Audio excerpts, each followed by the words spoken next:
I'm Eric from Longbox Review. I'm Peter from the Daily Rios, and this is episode 43 of Eric and Peter's Legion Project Podcast.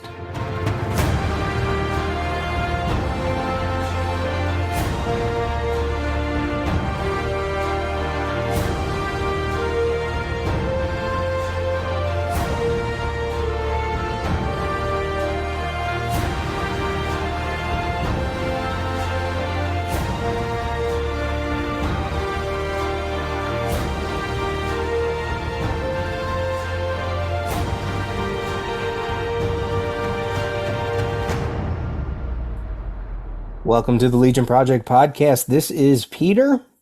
And this is Eric. And we are your hosts for this episode 43, taking a look at issue 43 of Legion of Superheroes, the Baxter run from October of 1987, the second part of the Millennium crossover featuring Laurel Kent, the Manhunter. October 87, Peter. That means this issue came out late summer, maybe early That's the fall? actual date. That's the actual date. Oh, okay. Oh, I don't speak in cover dates. Okay. Sorry. Yes. I thought when you said that, I thought, and I was thinking cover date. I'm like, why is he saying cover date? That's not right. No. For cover him. date is February of 88, but the actual release date, Okay. October of 1987. So I am just a few months at this time that this issue came out. Then I am just a few months after graduation, high school graduation. Oh, okay. Oh, I guess I've started my my freshman year in college. I always forget you're like 20 years older than me, right? Whoa. We are done. This podcast is done. In October of 87, I was 14. Perfect age to read comics. Yes, it is actually. That 12 to 15 maybe. That's to me it's kind of like the sweet spot of comic book reading. Yeah, I would say the whole teens, my whole teens life. Well, I was, but yeah. But especially at this time, riding high right off of the Crisis in our third DC event. Actually, I talked about this before. This is the event that pushed me away from comics. Not really, but not really. I got the chicken pox and that kind of stopped me from. Yeah. Wow, you got those late. I did. I felt like the Negative Man. I was all bandaged up and I was putting blankets over me. Oh no. I couldn't get to the store, So, that was a dreadful, very humbling experience for somebody who was quite vain. So, so it was during Millennium, and I remember Golden Eagle had a bunch of the DC crossover. I had a lot of comics there. A friend of mine, one of my comic book reading friends from middle school, actually went and picked up some of my comics. I can't remember if he bought them or I gave him money, but he brought them to my house, which was cool. That's nice. And then I think I told them to stop my pull because I was just, however long it took me to recuperate from that, I wasn't getting to the store. So. Oh, so it wasn't that you didn't want to read those comics. It was just out of a sense of responsibility to the comic book shop? I guess, yeah. Wow. Yeah. I would want all the comics I could get as I'm recuperating to help with the pain. Yeah. I think I was starting high school at that time. Yeah, I was in 10th grade in 87.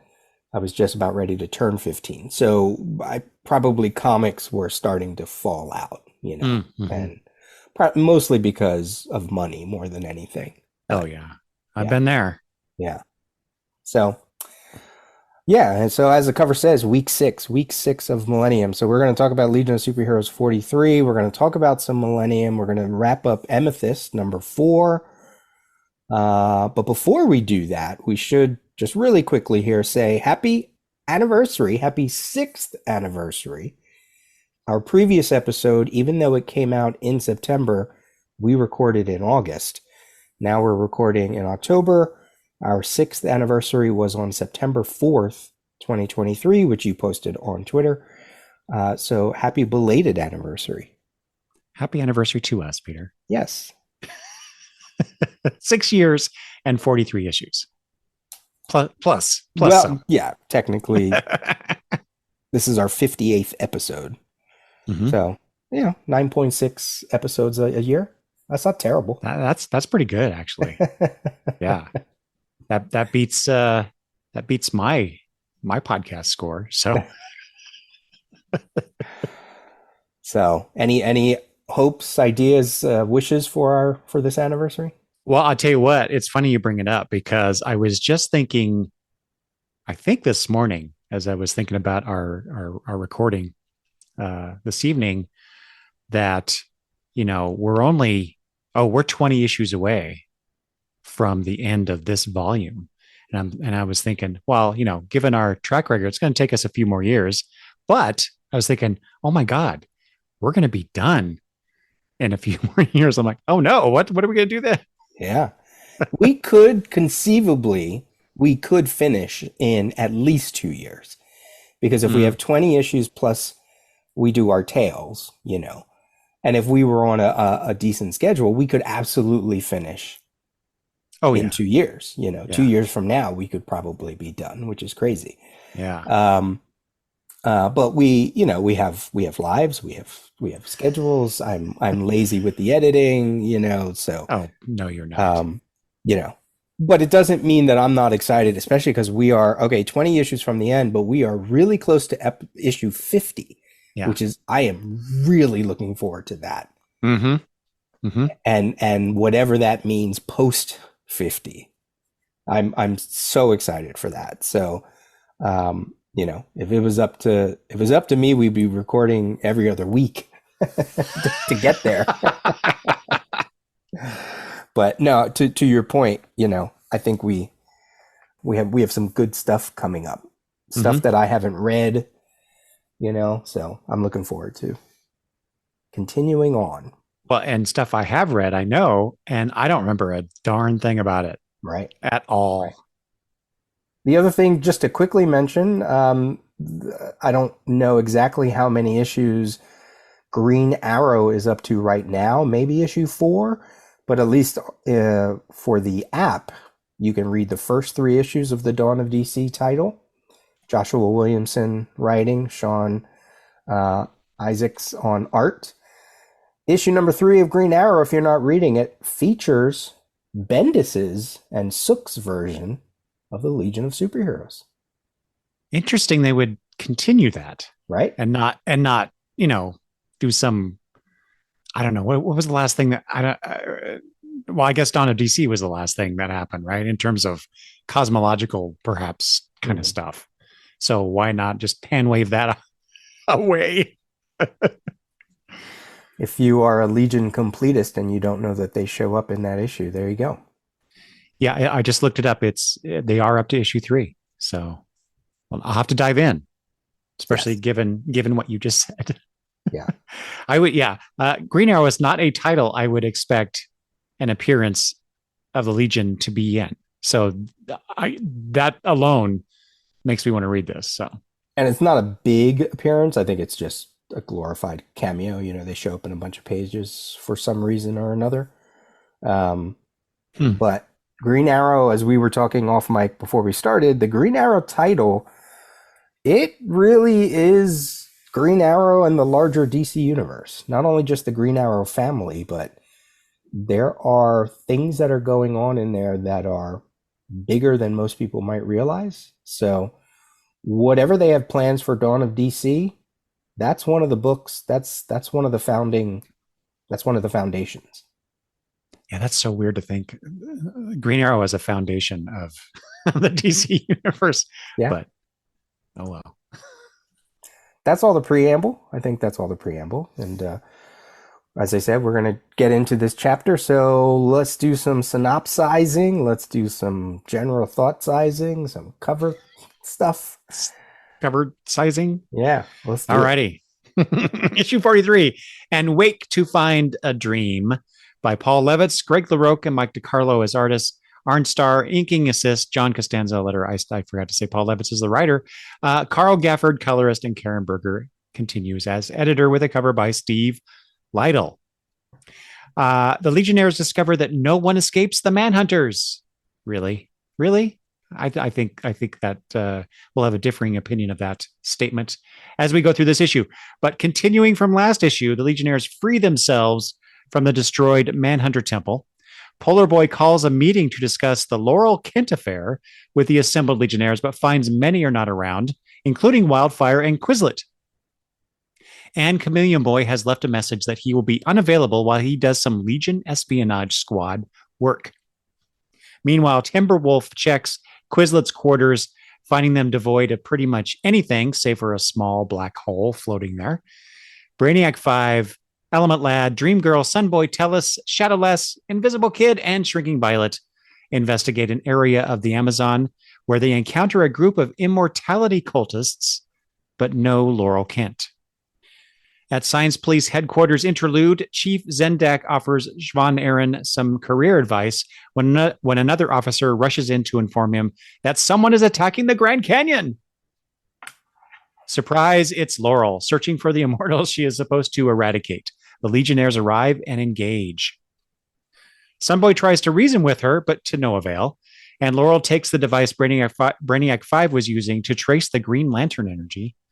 Meanwhile, Chameleon Boy has arrived on Rimbor and disguises himself as, I hope I'm saying this right, Peter, Mosa, and goes off looking for trouble. Brainy's device leads Laurel back to the Himalayas, where the Legion have prepared a trap, and a fight ensues.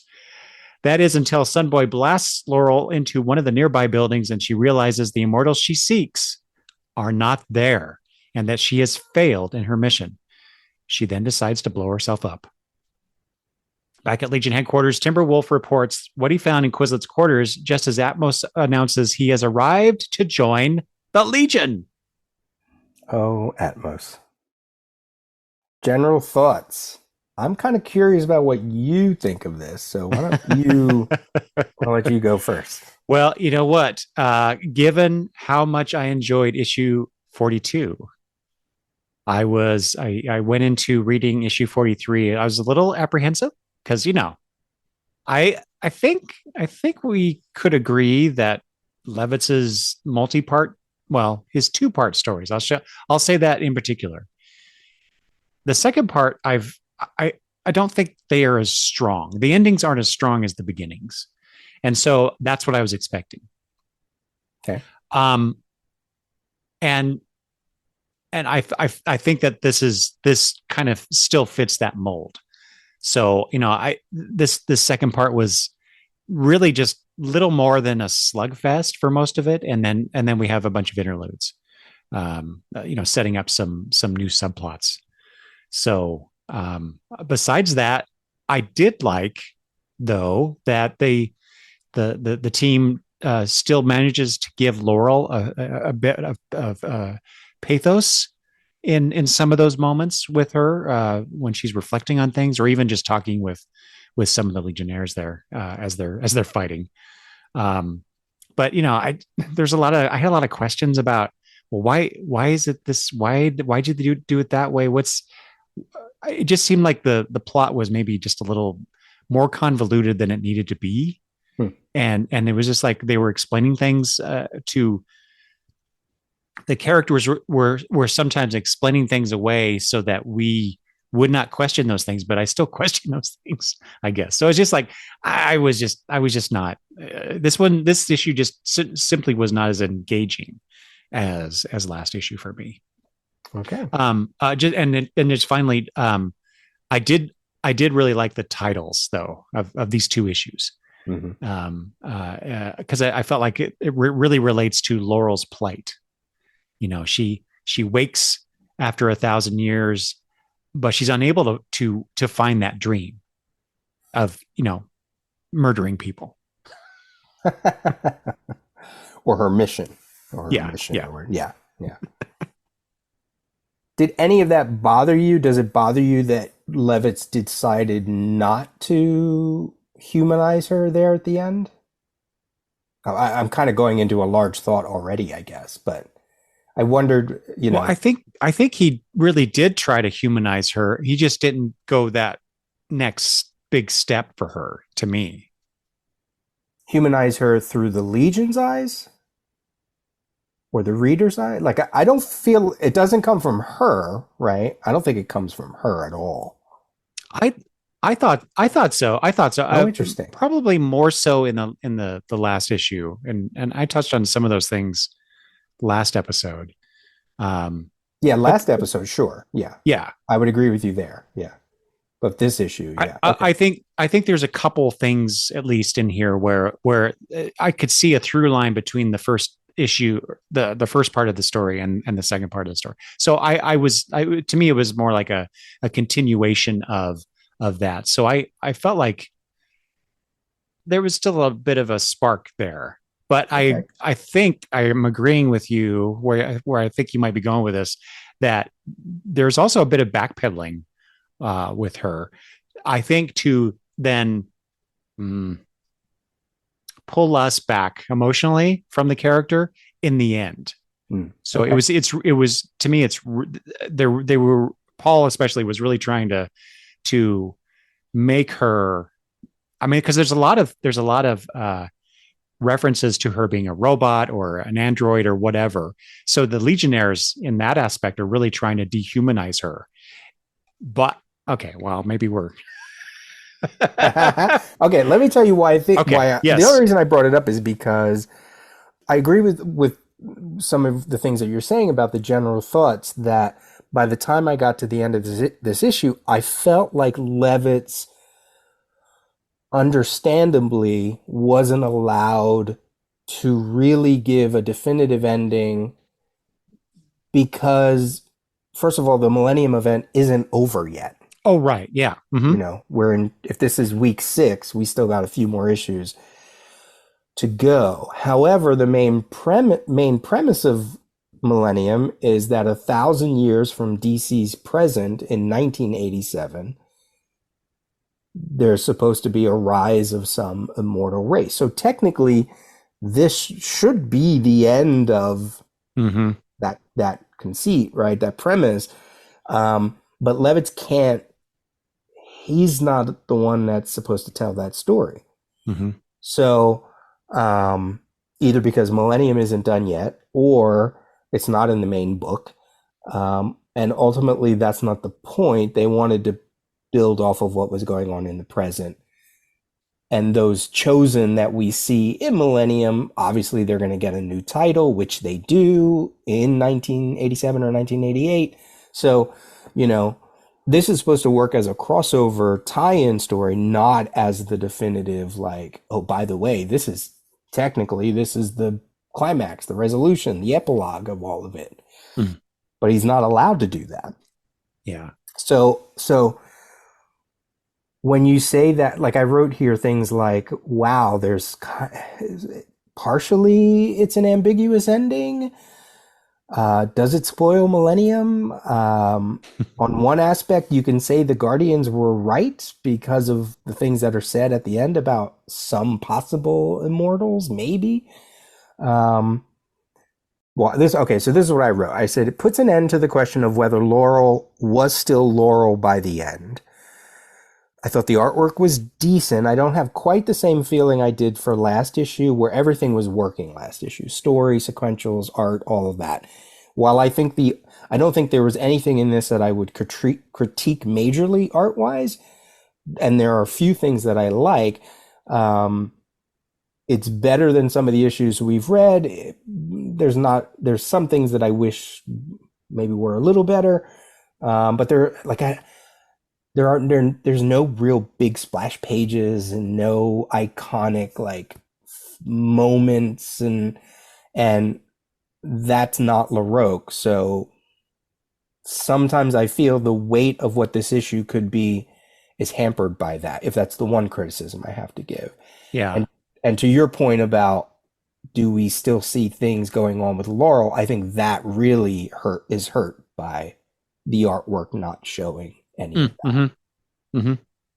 Yeah, I would agree with that. I think LaRoque is really kind of one note with her. maybe with a one or two exceptions here. Yeah. But yeah, it, like I said, it seemed like they're really trying to dehumanize her in this issue and make her like the Laurel that we saw at the very beginning of last issue and what she is at the end of this issue.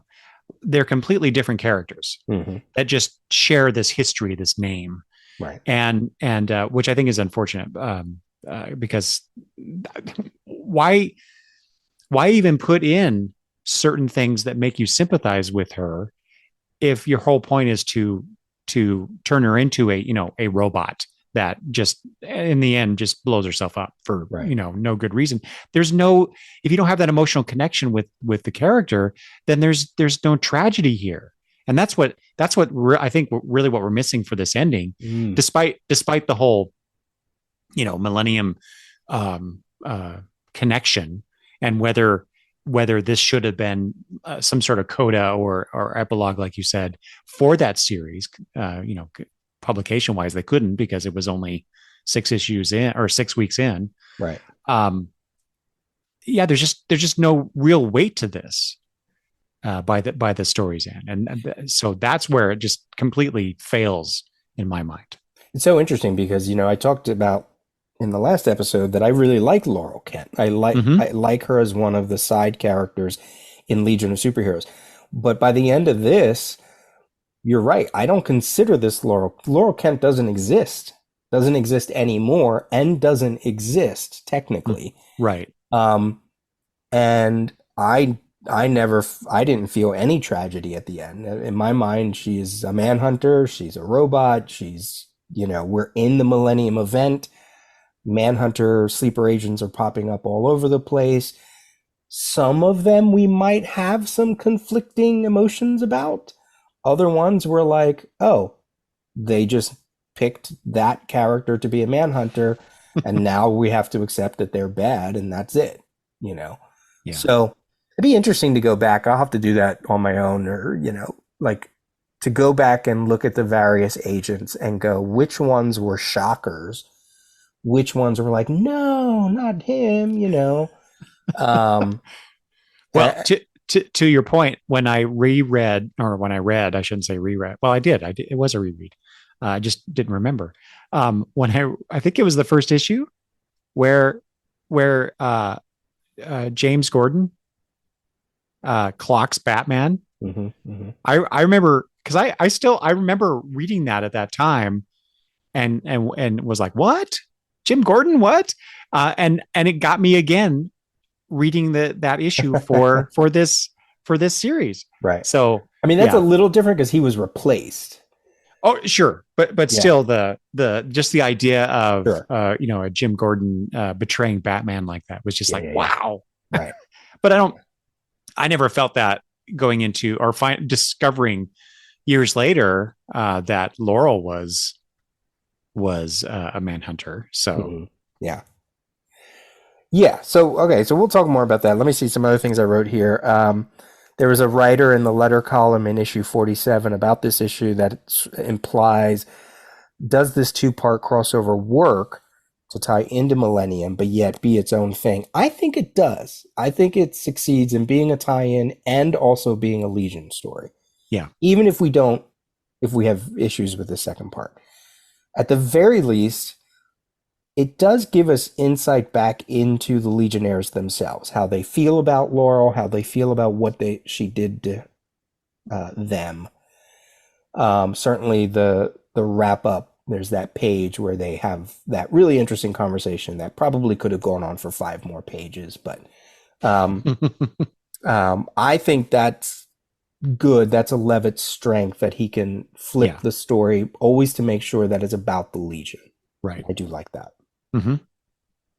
Ultimately, I don't know what I wanted from this second issue, from this chapter, from this ending, from all of this. Maybe a little more weight, but again, as I said, how much more maybe if it was more of coming from Laurel herself, okay. I'm not sure what I wanted, but I don't hold it against Levitz too much either, because because I can't figure out what else we could have done. Mm-hmm. Although you've given me some ideas now, but even that, I'm like, okay, but that's just another way to tell the story. Like, I think there's sometimes you and I are really good about, okay, that's clearly a missed opportunity that doesn't make sense with what's come before. I don't feel that here. No. I feel like Levitz wrote to a conclusion that he had to write. And yes, we could have seen other things. But you know, he's like, I don't want this character around anymore. Can't have a Laurel Kent, you know.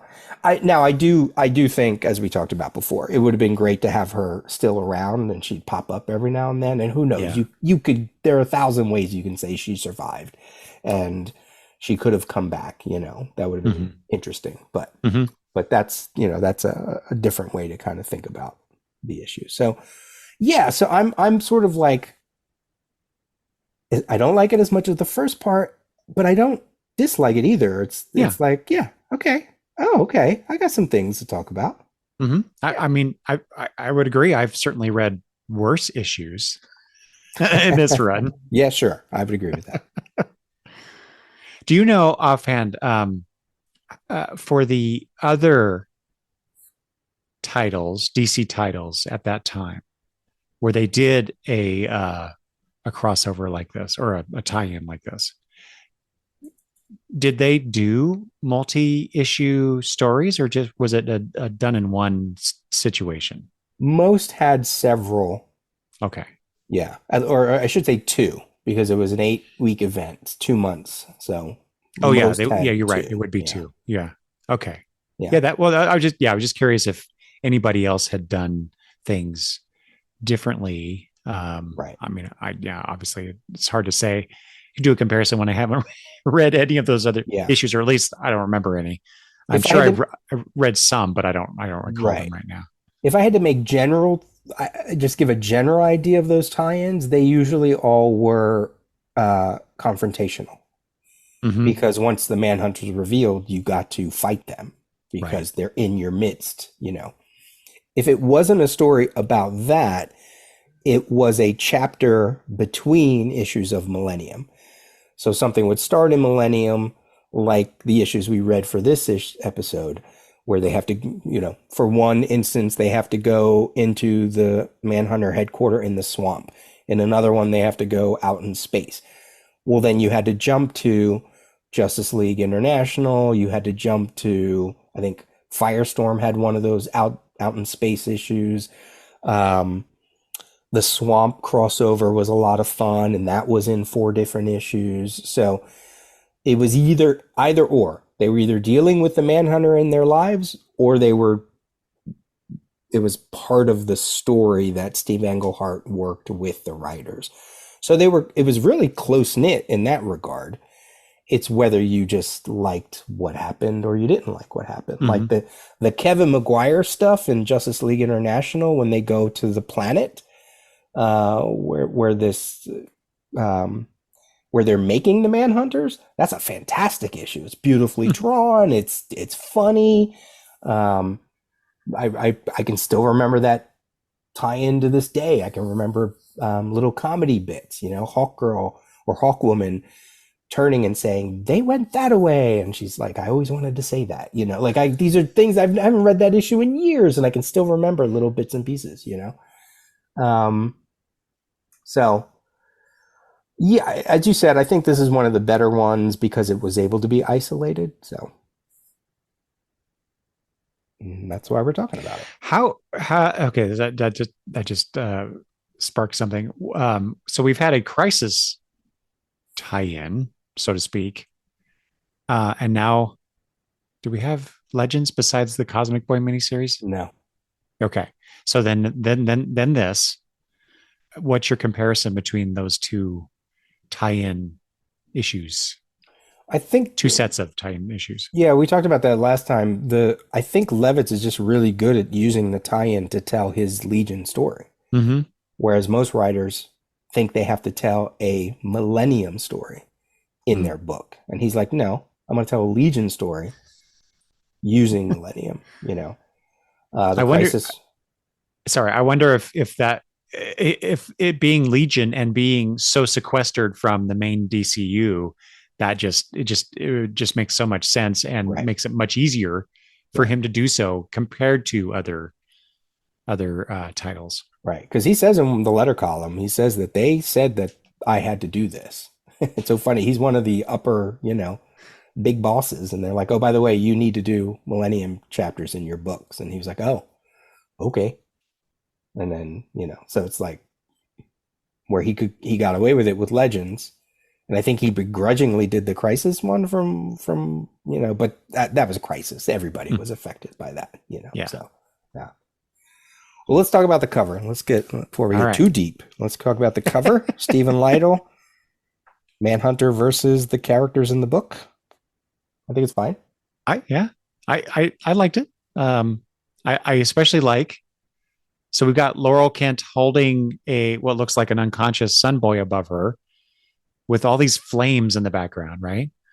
But all the characters below that, we kind of it's kind of almost like a worm's eye view of Laurel.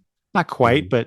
but close to that. But notice that it's kind of a circular motif going on here, both with the characters below and then the way that Sunboy is being held and his arms and legs are just kind of draped draped downward. Right.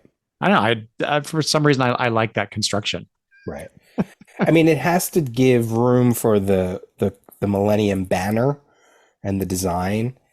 So you can tell Lido is making sure that the image doesn't go too high, Mm-hmm. that his art doesn't get obscured. Um, it kind of reminds me when people look at a photo and they go, "This is a Renaissance painting." It almost looks like, I don't know, like, the sacrifice of Sun Boy at for the blah blah blah blah blah, whatever. Mm-hmm. Yeah, it's fine. It. I think maybe the color might make it pop out on the stands. I don't really get too much. There's nothing subtextual about this. It's like pretty straightforward.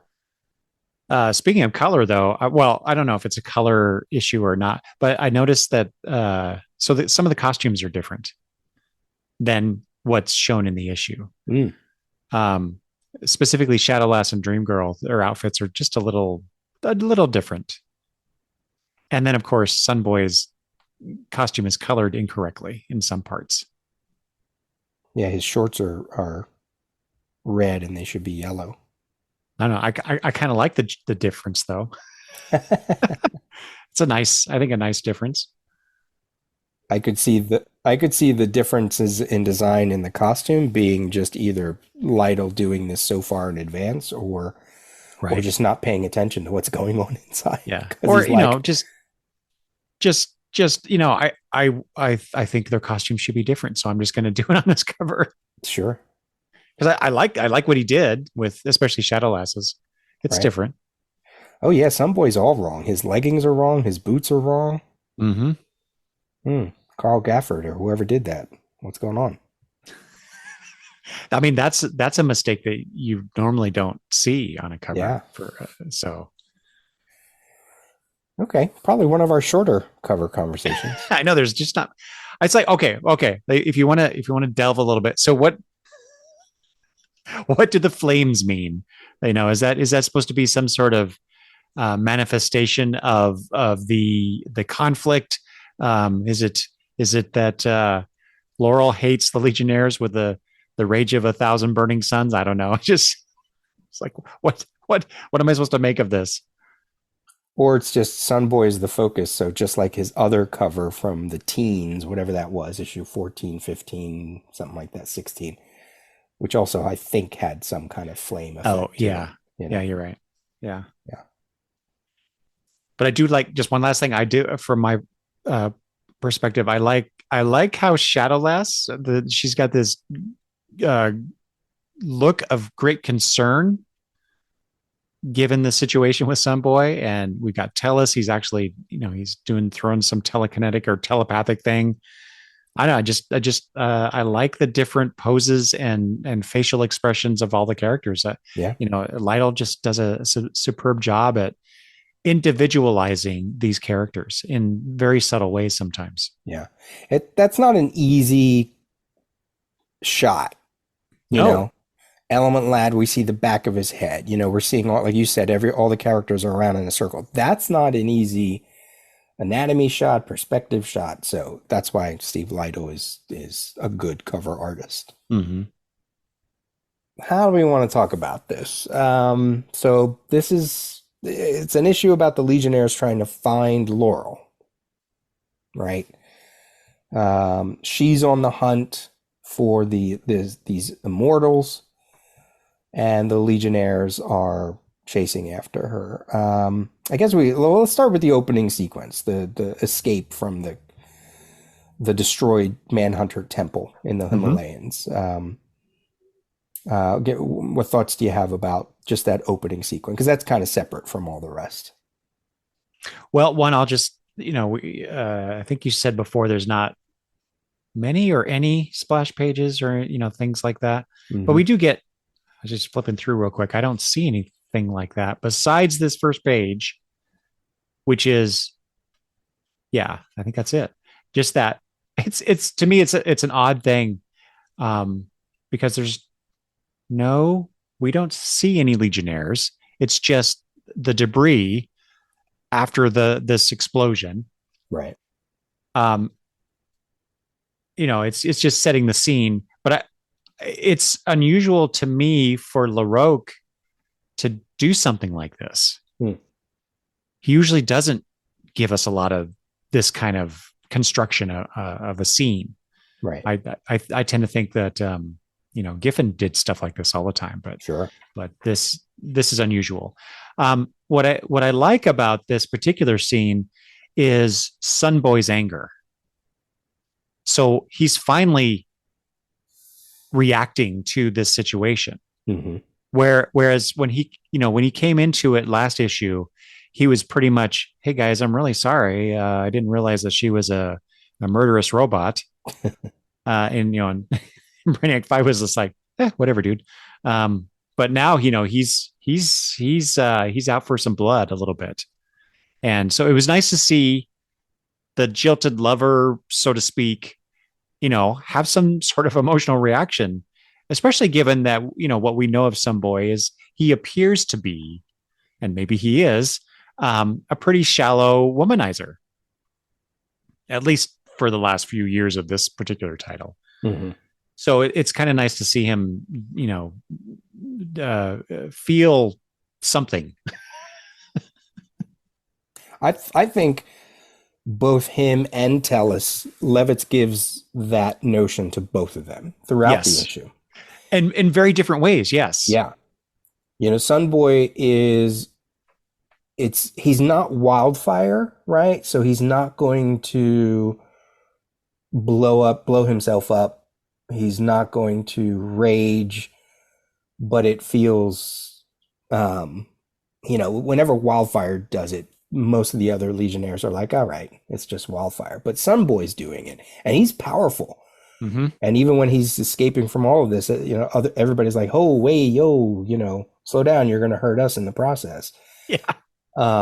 So I like that. I kind of, I feel like it shows that even though I've been ragging on him, he is a powerful Legionnaire.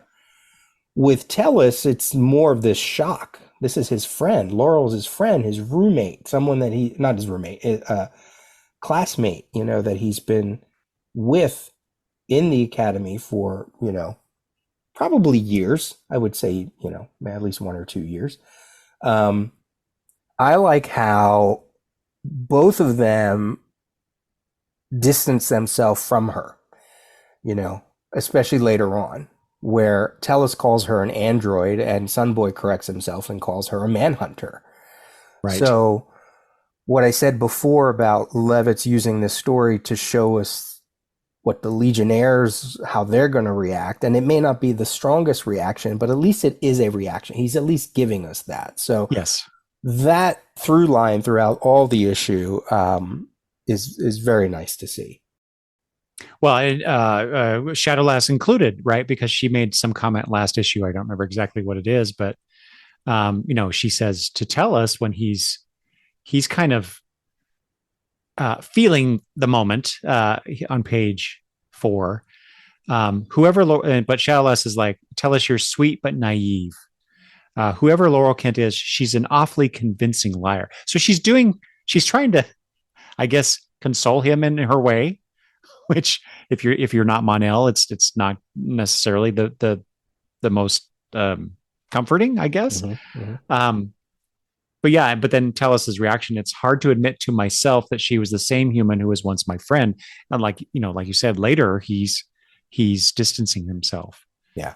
from that. So that, I mean, and that, ostensibly that, from the pain of this betrayal, but it's not uh, overtly stated in any way. So, I think that's a nice bit of writing, and that's some good characterization. Yeah. And but I will say I am kind of reacting, again, not against, reacting, about, toward, I don't know the right, I'm reacting, because, what I guess what I kind of expect is a little bit more melodrama, with this. And, I'm not going to say that not having the melodrama is disappointing, because that's what I expect. But given the range of personalities in the Legion, it almost, and especially the way that the Legion used to be portrayed, especially in the Silver Age, um, I guess I've kind of subconsciously come to expect that kind of, like I said, melodramatic reaction to a situation, and we're not getting that here, which just, again, points out that these are more adult characters being written more sophisticated, in a more sophisticated manner. So I Right. do like that subtlety. Yeah. Plus, we've had stories like that. That's Their true. reaction during the whole Sensor Girl thing with Mentala, even during the Superboy story, about Superboy. I mean, we've had a lot of stories where their reactions were important. So, but we get them here. You're right. It is, I like what you said about it's more adult. Now, that's probably the thing that some people who review this book probably don't like. They don't like that it's like, no, we want them to, forever be youthful but we see differences. Like when they're fighting her later on, and Sunboy, because he's no pun intended, all fired up, and he says, "Look, you're a machine. The Legion Code won't preserve your life." Yes. But Element Lad's not quite on board with that, right? I think it's right coming from Element Lad, given his own notions of Mm. faith, character, whatever. Being a Well, former a Legion leader, survivor. survive. Yes, you're right. Yep, I always forget that about him. Um, I like that Element Lad's like, if I agreed with you, son boy, I would just change her android parts to gas and watch her evaporate, but I can't. You won't stop her any other way, Element Lad. So there again, there are other members who are not quite on board with just totally dehumanizing her just yet. Mm. You know. Wow, I totally read that particular scene a different way. Mm. I I read that I can't, meaning he's unable to do it, Oh no. as in there's something preventing, uh uh his powers to affect her in that way. Mm. I much prefer your interpretation of that Sure. scene. Yeah. Yeah. And that's the scene where just two panels later, she says, "What's holding on to me? The power of my mind, android, for I will call you classmate no longer." Yeah, and to me, that reaction, that vocalization of his hurt in this way is the most powerful emotion involving Laurel Kent in this entire story. Mm. Even more so than Sunboy, his just his raw anger. Because then he says on the next page, on page 23, Laurel, I mean Manhunter. Right. So he's also still processing, who is this? Who is this that I'm fighting? I have to think of it as a manhunter, or else we're not getting out of Mm, this. yeah, yeah. Do you want to continue with that scene since we're Or wherever you want to well, jump just to. just because of what you just said with Sunboy, it's apropos that because of his attack on her, that she discovers the futility of her mission. Well, let's not jump there Okay. Okay. just yet. Let's because that's the ending stuff, and I think Yes, there's that's still true. more You're right. stuff. Mm-hmm. Yeah, because that's a whole conversation. That's a whole thing. Um, okay, so after they all save themselves from that uh, crumbling temple, and by the way, on page 3, that bottom panel, I think that's one of Greg LaRocque's strongest panels in the book, with Mm-hmm. Sunboy breaking free, Talus Yeah. and Element Lad running so they don't get hurt. Well, I like that. Element Lad's fist is going, outside the or into the gutter, which Yeah, is not something that LaRocque usually does. Although now that I'm looking, there's a few other things where he does that in yeah. this issue. Maybe I'm wrong. Well, it just looks good. It's effective. I think it Yeah, yeah, just yeah, looks yeah. effective, Mm-hmm. you know. So let's go a little sequentially. So the next thing that happens is that Polar Boy has to kind of, this whole scene with Polar Boy and having to bring in other Legionnaires, and um, uh, I wrote here, Polar Boy, some of the others are rattled. She is basically outed as a spy in their midst. Mm-hmm. Not quite like Tara from Judah's Contract, because she's not that entrenched in their lives, you know. Um, but they've already kind of gone through this with Sense a Girl, and it's some reviews I read. You could take this all the way back to Nemesis Kid. Like it's a thing. Somebody invades the Legionnaires every now and then, and they turn out to be not so good. So like, you know. But I thought what that next sequence, pages 6 through 8, what it allows is it kind of shows us Polar Boy as the leader, analyzing their resources since the team is spread out over several missions. Um, he's delegating. He has Dream Girl do some things. He has Timberwolf do some things, and then brings everybody in to talk about what they need to do. Some of them are not happy of being there. The ones that just, survived an explosion, they're like, can we get cleaned up first? What's going on? Um, any thoughts about Polar Boy, the leader here? Mm, mm. I had a reaction to that too. Okay. I think this whole scene is Levitz trying to assassinate Polar Boy's character as a leader. Interesting. Continuing that, I mean, because I've noticed little bits here and there, and I've made comments about it in other issues. And while I agree with you, this is Polar Boy um, being leader and analyzing and delegating, like you said. I totally agree with all that, but at the same time, I will admit I probably reading into this a little bit too much. So maybe it's not really there, but on 5, when Timberwolf asks, "So where are you going, oh great leader?" So it's little things like that, right? Oh great leader, just denigrating his position, right? To think about this, Timberwolf, I'll admit Laurel's got me confused. And then they're waiting on him, and he's like, "Well, I was thinking." I don't know. That just, to me, that looks weak as a leader. And then his outburst in reaction to Chameleon Boy's announcement, Mm-hmm. just, I don't know, he just reeks of immaturity. And I don't see Polar Boy like that at all. And like I said, I'm probably reading too much into it, but I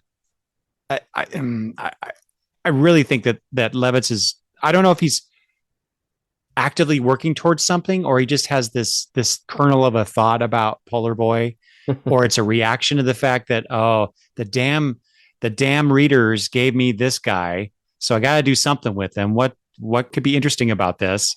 And so I don't know, but I don't like the way that they're portraying this guy as Legion leader, since he's basically joined the Legion. So Interesting. Interesting.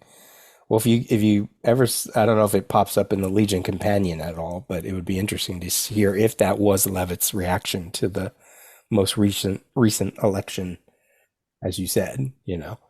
Um, I actually thought there were moments that actually spoke to his leadership. So on Hmm. page Yeah. 5, when one of Dream Girl or Timberwolf says, "Laurel isn't that dangerous," and he says, "Are you sure?" I like that. I kind of like that. Um, I thought what was interesting is that this whole two-parter started in issue 42 with Polar Boy basically saying, taking a look at what was going on and saying, hey, everything's calm. So, yeah, we got Legionnaires over here. I'm sending Legionnaires to go get the Wanderers.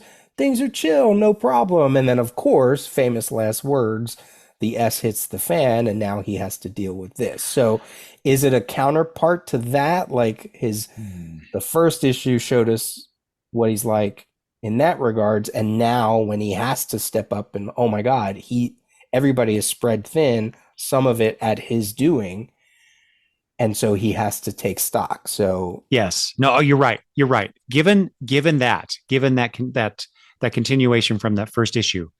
Yeah, this is him. I think this is him going, "Oh crap. I spread us too thin and now we have this emergency and I got to deal with it." So, okay, I'll be a little less critical of the portrayal, but I still think Levitz has it in for Polar Boy.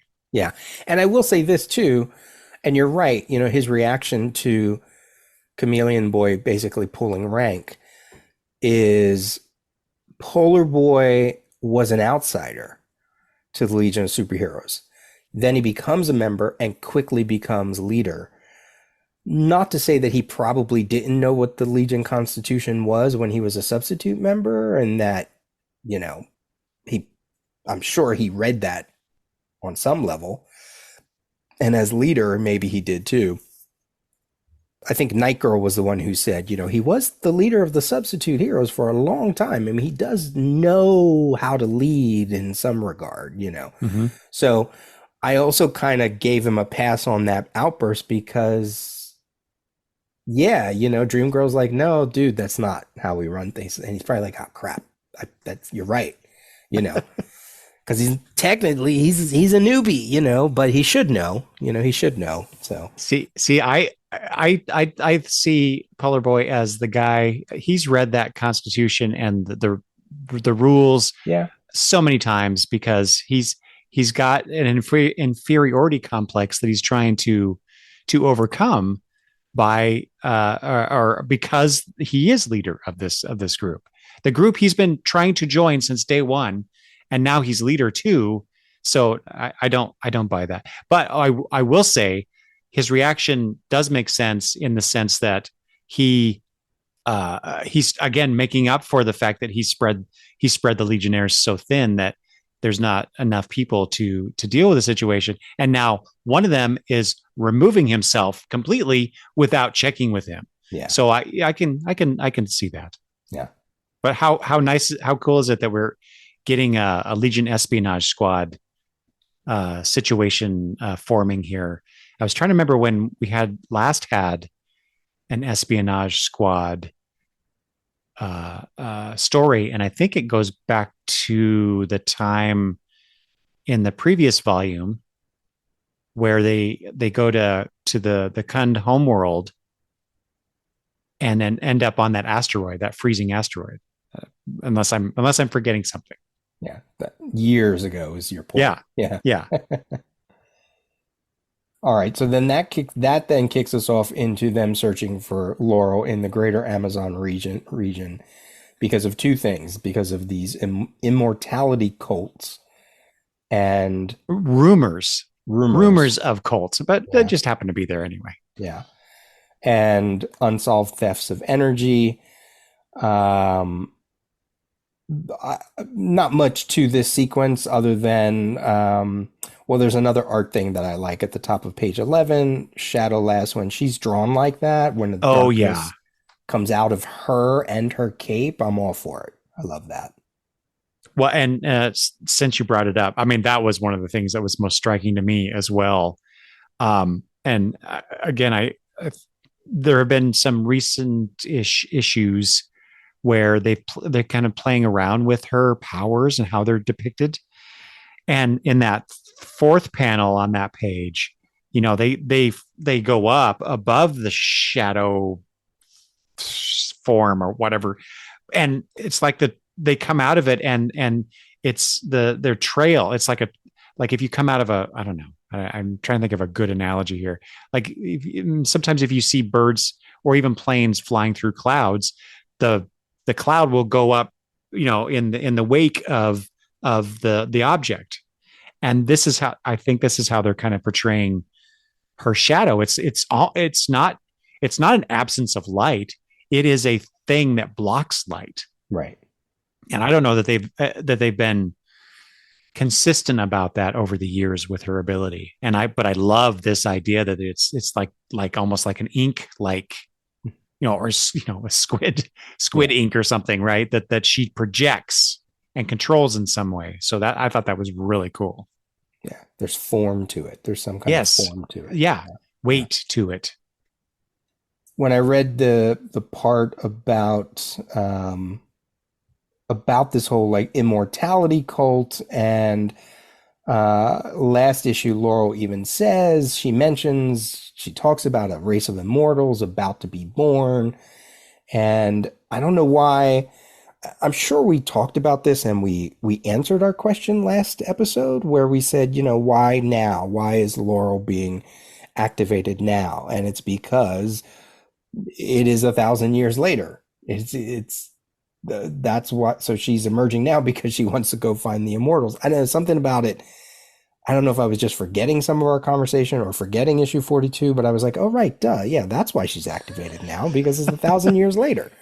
That's going to come up in the ending, right? Like this, that's why she chose this night or whatever, you know.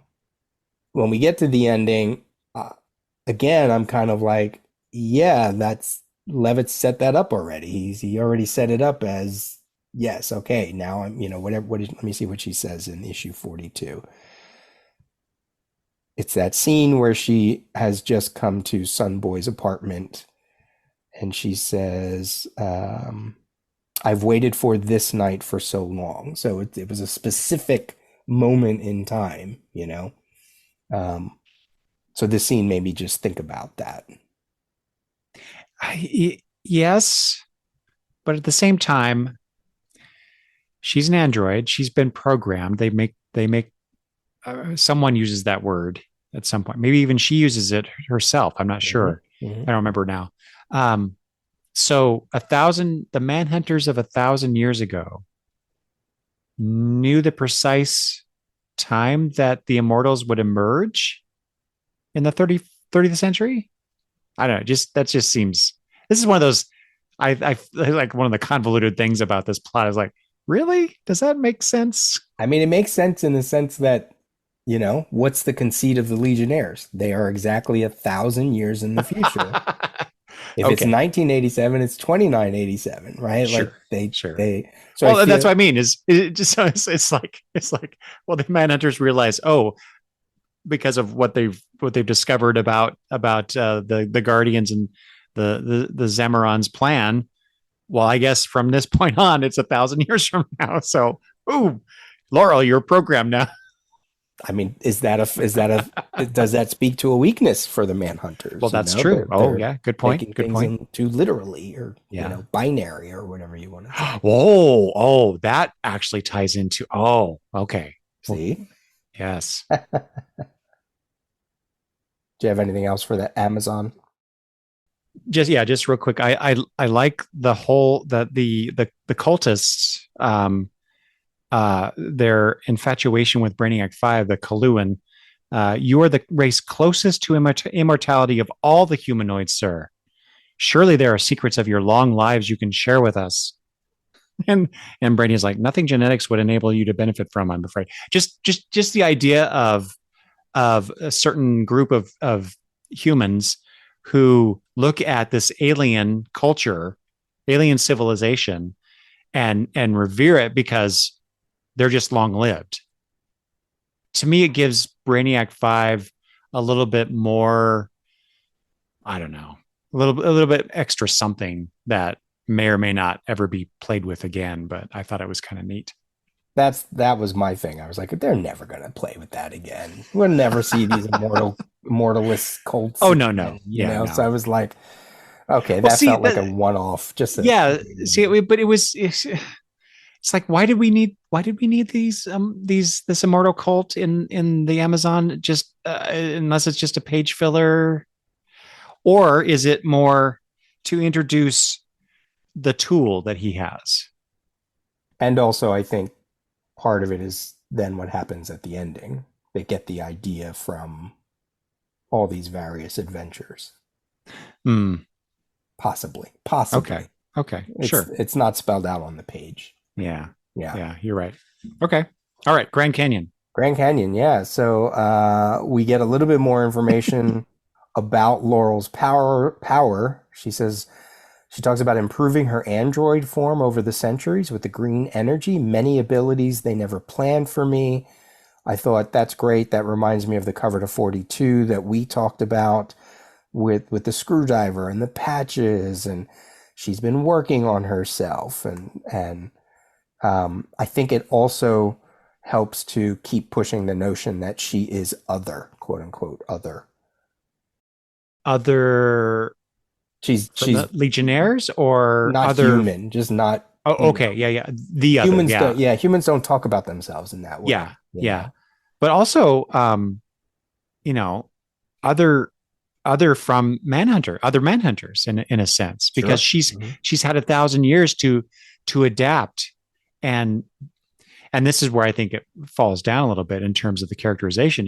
There was an opportunity here to do something with that, but because of the constraints of the overall plot or whatever, or just to remove a character from the board altogether, her being a Kentanol perhaps played into this.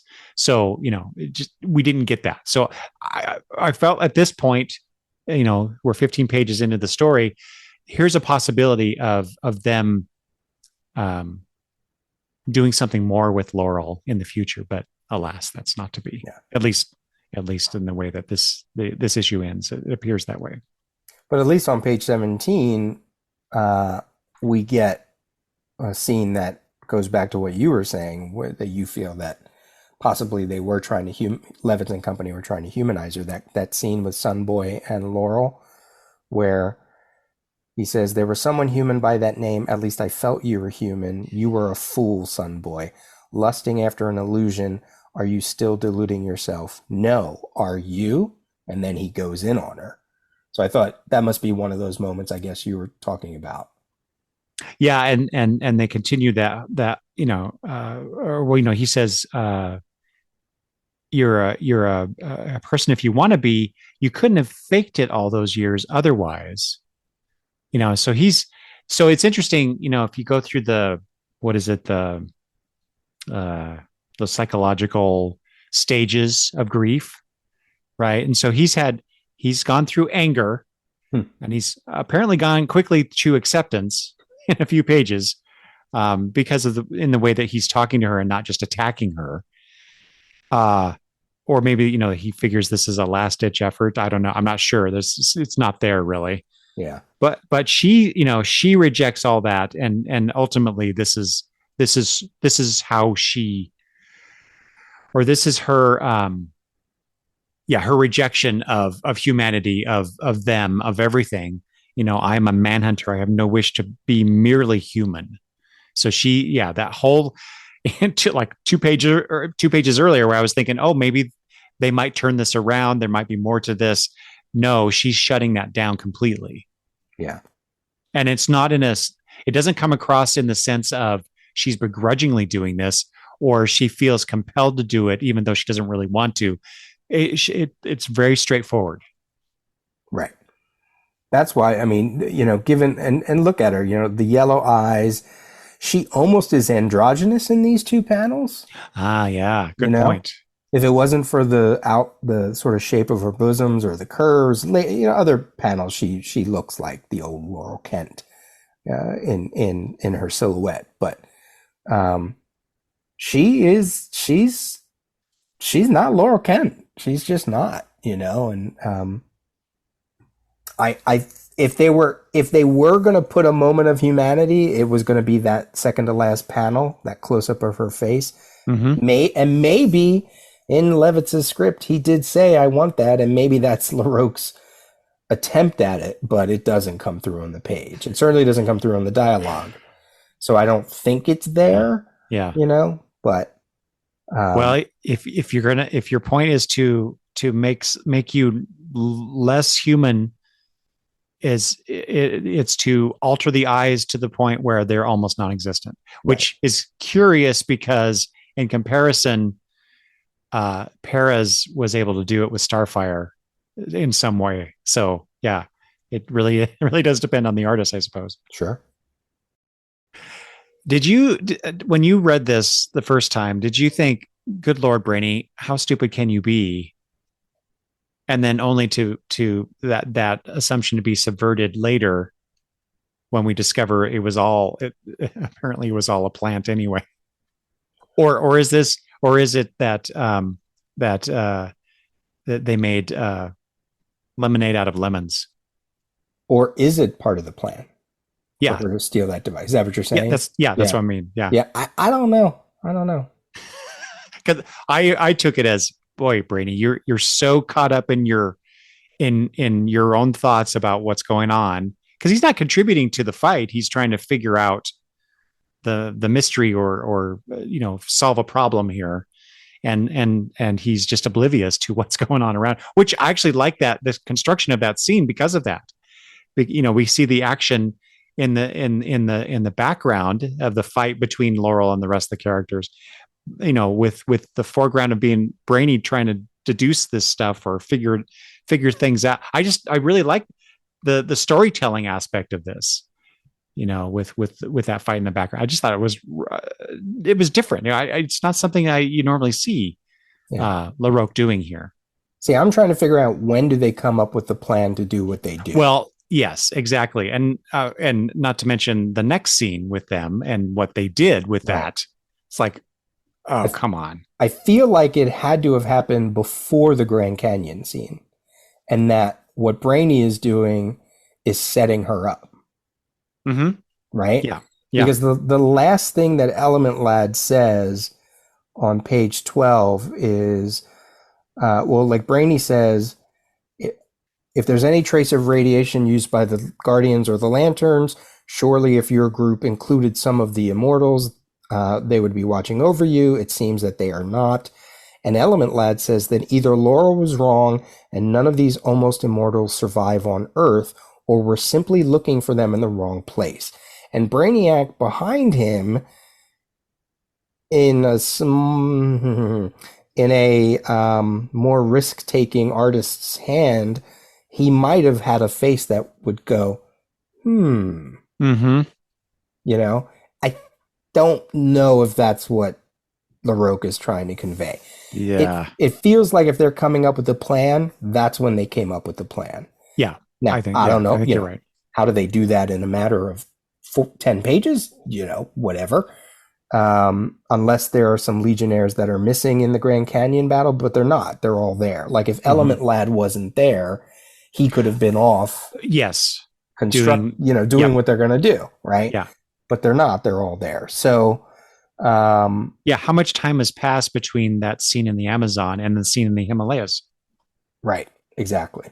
Or at least between Grand Canyon and the Himalayas. I mean, it's got to be a number of hours, given what we discover later. I mean, she does say, I wasted too many hours studying this device when she goes back to the Himalayas. So it has been hours. So top of page 20. You're right. Yeah. Yeah. Okay. Well, okay. Well, yes, but again, to your point, they would have had to have figured out what they were doing before that anyway. Yeah, and that's why I think Brainy's device, he wanted her to have that. Mm-hmm. He probably figured she wasn't that sophisticated enough to figure out what he really wants her to do with it. So he's Well, like, he did and didn't he make a comment about that? About later, yeah. the oh, it was in this issue. Oh, I was thinking it was in the last issue. So those are the pieces that. Well, let's get to the ending, I guess. We have to get closer to the ending, I guess, before we can really talk Mm-hmm. about all of that stuff. So they go back to the Himalayas, and she thinks she has found the immortal base. That's when we get that scene between her and Sunboy, and now we get to the point that you wanted to start talking about way back about 20 minutes ago or 40 minutes ago about the discovery of this place. So now we can actually get to that on page 23. I think we should say first that she's back at the Himalayas and she finds well, you said that the where the immortals are supposedly are, and here's all these buildings that she had never seen before, even though she's often gone to the Himalayas for solitude, which she talks about on page 20. Above that, was not the isolation, the unchanging peace of the peaks, what lured me here?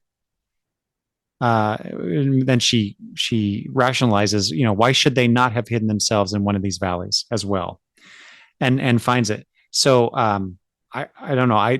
On that page, just real quick, artistically, I love the top panel Mm-hmm. with the peaks and the stars in the background. It just again goes to that whole idea of isolation and peace.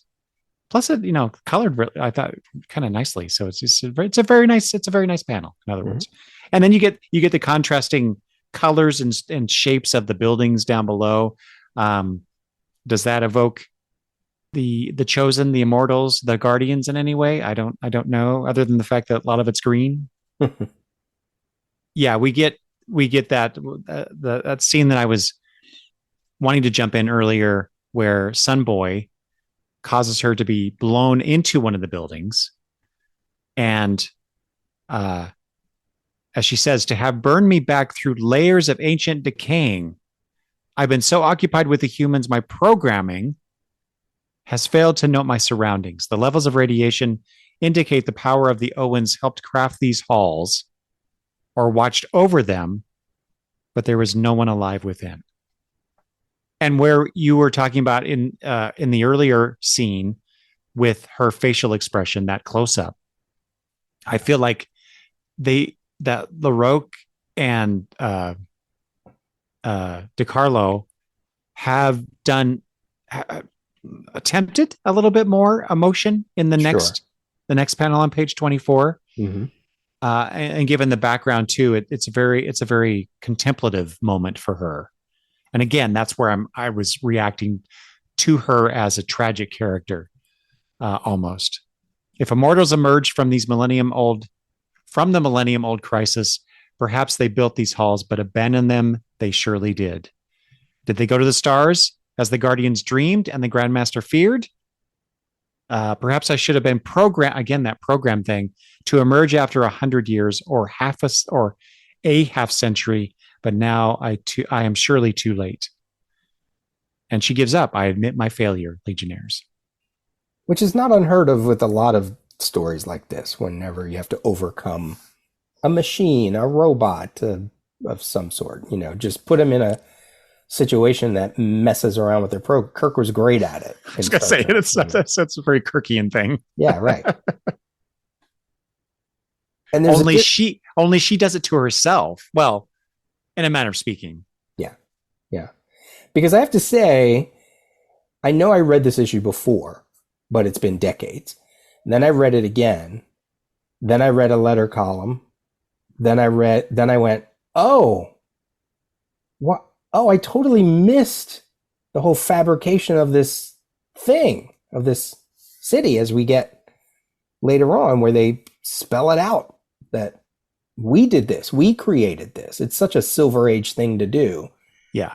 That they tricked her, And then I went, oh yeah, dummy. And then it made me connect things backwards, and we're not quite there yet at the end there, but even this whole notion of her being programmed to emerge And it's not that Laurel Kent emerged, it's that the Manhunter inside Laurel Kent emerged, right? Yeah. Yes. And so that whole aspect, which they don't really play with at Right. all, it's like the Manhunter was slumbering within Laurel, and Laurel was Laurel.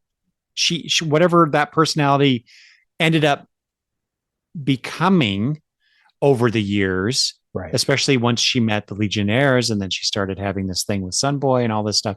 The adventure of the annual that we covered before. That she was as Sunboy talked about earlier, trying to get her to reconnect to that. I think that aspect of her personality. She was a human. She was a human being in that sense. Right. Or And living as a human being. Yeah. right. Yeah. Yeah. And this Manhunter thing, physically and now intellectually, emotionally, is something other, like you Right. said. Right. And yet, when Violet wants to go inside her and cut all her power rays, Brainiac says, "Wait, Violet, you heard her surrender." Now she says that's not what I said, Brainiac fight, because that's not what she said. But there again, some of the Legionnaires still holding on to the notion that I don't know, maybe they think they could revert her, maybe they could, but it's never really touched on, but it's certainly implied, or just that they they Brainy and well, that's something interesting too. Brainy in counterpart to Manhunter, where we often talk about Brainy's computer mind, Right. but he's a humanoid. Mm-hmm. She's a living, walking computer living as I mean, there's a flip there, there's a Yeah. reverse, right? So, Yeah. is that why he's doing it? There's not enough information on the page to even, you know, say, of course, that's what Levitz is doing. No, it could be just that maybe he thinks she's a little bit more than a machine and you shouldn't be killing a machine. That's how I took it. But Right, yeah, it's not really there. right, right. I mean, especially from the man who's created tons of machines that come to life. M- Murderous machines too. Right. Yeah. Oh my God. Maybe that's yeah. Well, maybe that's why he's saying this. It's like it's a little hits a little too close to home for him or Yeah, something. probably wants to date her. Oh God. I said it would Well, not. wait, when we were talking about them being mirrors of each other, um, uh, I immediately thought, well, yeah, they should have played that relationship up.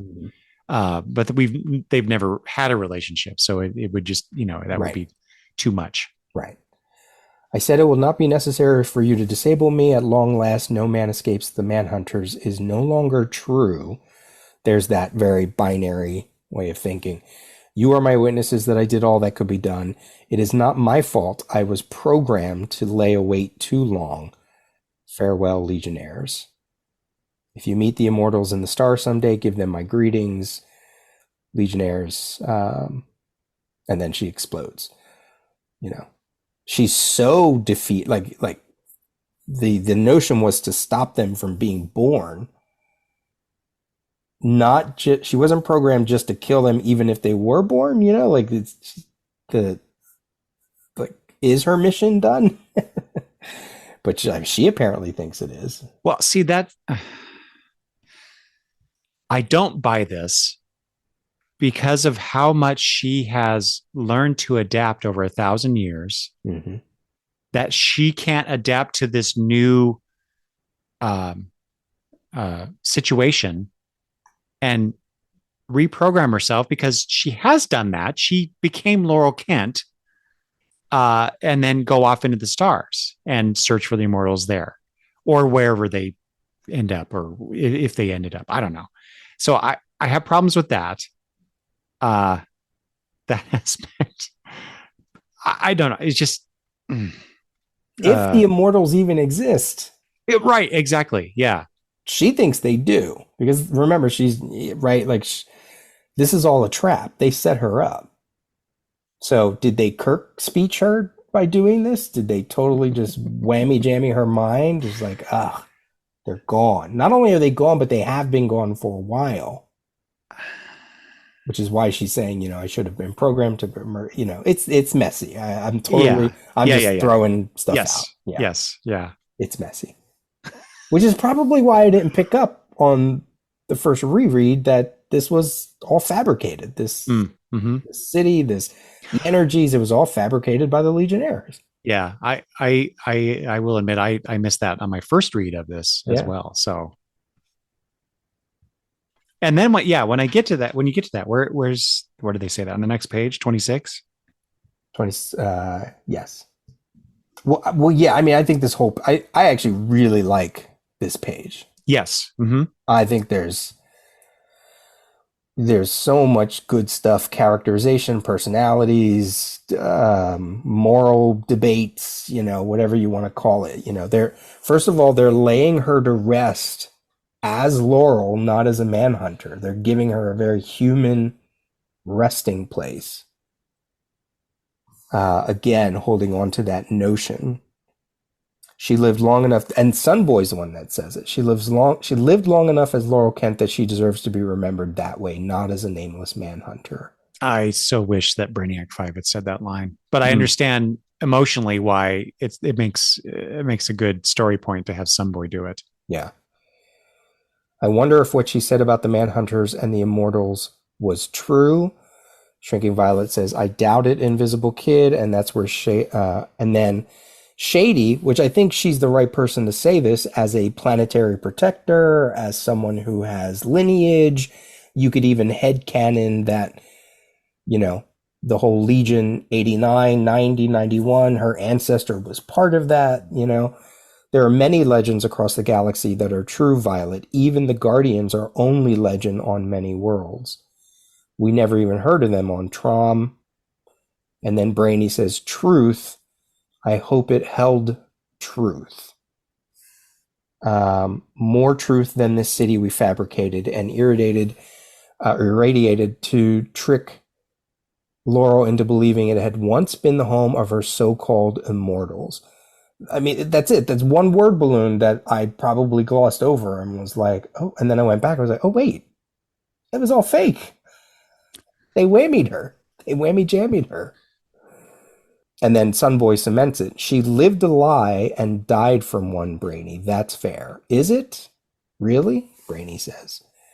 Shady wraps it up. Sometimes it's better not to know the truth, Brainy. Personally, I don't want to find out what happened to the people Laura was searching for, but I wish them well wherever they are. This is Levitt's going, I don't want to deal with this Yes, anymore. yes. He's like, don't even write in about them. Even though they did. Yeah. It's I like, that's not my monkey. That's not my circus. yeah. I like this scene a lot too. Especially that the middle part, Brainiac, literally in the middle of this page, truth. To he's starting to punctuate what, or to answer perhaps in a sense what Invisible Kid asked. What she said about the Manhunters Immortals was true. Truth. I hope it held truth. He's rooting for her in a Right, sense. because otherwise she just lived a very pointless thousands of years. Yeah. Yeah. Yeah. Yeah. And her death means nothing. Her sacrifice of herself means nothing. Right. And Brainiac 5 seems to be a character that abhors waste, and that would be a waste. And I think that plays into what he says, his reaction to Sunboy, right? Is it really? I mean, it's a very emotional.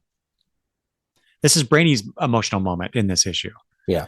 We talked about the others, so And it's good. It's Levitt's kind of redeeming himself on this page, for an issue that again, I wasn't sure how they were going to wrap this up. And I feel like what Shady said to tell us in the beginning of this issue, whoever Laurel Kent is, she's an awfully convincing liar. How do you outdo a liar? You make a bigger lie. That's exactly what they did. They used, I wrote here, defeating Laurel and the Manhunters, who were so into deception, including how she duped the Legion with her fake identity, with a deception of their own. That's cool. that's pretty insidious of them too. tit for tat, I guess. I mean, you know, what did I write here about? I wrote something about, when I was talking about it's an ambiguous ending. Now I don't actually think it is. Does it spoil Millennium? And were the Guardians right? Were the Immortals born? Who are they? We'll never know. You could maybe even say it was all folly that the Manhunters tried this in the first place, because really what they were trying to go against is evolution, destiny, and well, really evolution. And how do you stop evolution Yeah. other than trying to kill it? Whatever's happening. But this was Well, inevitable. So it almost feels like what you said before when they were like, "Oh, the Guardians are doing this Millennium Project. Well, now we're going to use that for our cause." Well, that was a mistake. Maybe they should have waited for the next event. is you have to I'm not totally up on my Manhunter Grandmaster lore. He's human, right? No, The Grandmaster is not? no, Okay. Then that makes total sense because yeah, if their whole point is to stop evolution and we obviously see the folly in that, but they don't because they're programmed. They can't see beyond whatever their programming is. Well, no matter how sophisticated it is, and so that makes sense that they could calculate that they could do this within the certain programming parameters right, and still be wrong. right. The only reason I was hesitant to answer is because I think it comes up in the other issues of Millennium we have yet to read. That Oh, okay. Grandmaster, I think that's where it shows up. All We right. think he's human because of Yeah. the Jack Kirby Manhunters first issue special story, but as he gets roped into all of this, I think one of the Millennium issues you find out, or maybe it's in one of the tie-ins, you find out, oh no, he's a robot too. Hmm. Yeah, which makes sense because the Guardians made the Manhunters. It's all very Cylon-esque, from Yes. Battlestar Galactica. Oh yeah, Yeah. that's funny. I had one more note about what Brainy's talking about the truth. I hope it held truth. Uh, again, extrapolation. I think I am overdoing this one, but does his contemplative mood here have anything to do with Superboy's death? And uh, a lie upon a lie, and where's the truth, Oh, and all this cool. Yeah. stuff. Yeah. You almost wish they would have acknowledged that Hmm. of like, Well, in a sense, they are considering it's Laurel Kent. right, That's a bit of a stretch, I know, but right. But again, what's the edict from DC? You can have mhm. your gold Superboy statue, but just don't talk about him, right? Like eventually, do they have to forget about him? Does the 30th century have to forget about him? Eventually they do. Eventually that gold statue goes away. So um, I could see Levitt's going, ooh, I really would love to write a connective tissue thing between her and Superboy, but I can't. Are we at the end? I think so for at least for the Manhunter, for the Hmm. Laurel Manhunter stuff. Yeah, I think that is really all I have to say about that. So the only thing left after all the Laurel stuff is some of these other smaller subplots. If you have any thoughts on them, such as Quizlet and Wildfire, Chameleon Boy being on Rimbor, um, and that small little Science Police interlude, which wasn't much. But any No. thoughts on anything there? So it's I'd like with the Science Police one. Besides it being a transition to get from the Amazon scene to the Grand Canyon, um, uh, it was interesting because it's like, hey, everybody, remember, Gigi is on Mars now, so we must be going back there. And then I thought it was interesting that Zendak, like I said in the story synopsis, seems to be giving Siobhan some career advice. And so I'm wondering, does that ever play out. I don't think it does, but I don't remember. So I know it was just this weird little thing that Levitz is thrown in there uh, for some reason. I'd maybe just to remind people that Siobhan's still around because she hasn't had a major role in a story in a long time. Well, I think since before the Universal project. Well, because without Element Lad as leader, we're not really getting scenes with her anymore. That's true. Yeah. Well, yeah, that's true.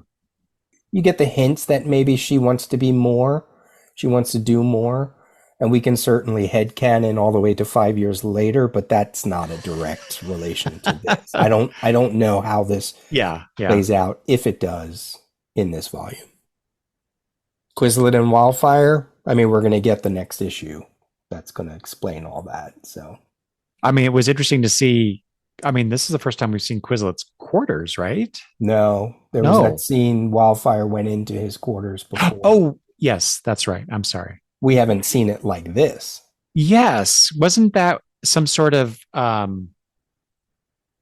was thinking like a pyramid like There was this structure in weird there? thing. Yeah, yeah. Yeah, okay. Yeah, so what's this black spot? Because that's on page 8 that we first see this. And then I think it's the last page of the story, 27, that it's explicitly defined as a black hole in Quizlet's quarters. Whether that means literally it's a hole that's black, or is it a mini black hole? It's probably not the best terminology for them to use, but um, I knew that this was leading into a story with those two. So And it's been in like off panel, on panel kind of thing between yeah, them. yeah, Because the last time we saw Wildfire, he was just we didn't even there was no sort of mention of Quizlet. He was just fighting Starfinger at some point. And but he has been going to Quizlet about how to use his powers. That's why he changed his identity to look a little more human. mm-hmm. Um, and I guess, it's almost like this, buddy cop kind of, not cop, but I don't know, some buddy movie thing. And I guess we just have to wait till next issue. Or is it more like an addict and their fixer? Yeah, this is again. I'm still in the issues that I've not read. So this Right. whole Quizlet wildfire thing is going to be new to me. Or even Atmos, if we stick with the Well, last yeah, guy, yep. showing up, there's a whole slew of story potential there. I love that this guy just comes and says, "Hey, I'm here to join." Not, can I join? Do you mind if I join? He's just like, I'm here, so I'm going to be part of the Legion. It's what I can do for you, little one, he Little one, calls yeah. Polar Boy. I love that. Well, I think he's used that phrase before in the appearances that we've read of him. Mm. I think after everybody regained their memories during their imprisonment. Okay. So I think I recall that he may have used that before. So I don't know. I just this abrasive, apparently abrasive personality. I think is going to be very interesting, especially with perhaps with Timberwolf, if they even play any of this up. Well, Because and Dream Girl. well, of course, yes, Right. that goes without saying. I was like, but that's really the meat of it. But it's just like I cannot see. I mean, Wildfire is bad enough, but Wildfire and Timberwolf don't really interact. But I could totally see Timberwolf really not liking this guy. And then the other subplot, which you talked about in the synopsis, of Chameleon Boy making his way to Rimbor, the Yes. home world of Ultra Boy, for some reason. Rimbor sure gets a lot of action in Legion stories. You ever notice that? Hmm. We come back to Rimbor a few times over the many years. Hmm. But I guess it's got reputation. So Right. it's easy to set up a noirish tale, or some sort of bad goings on situation. Right. So this is Mosa, I don't know, of Rimbor.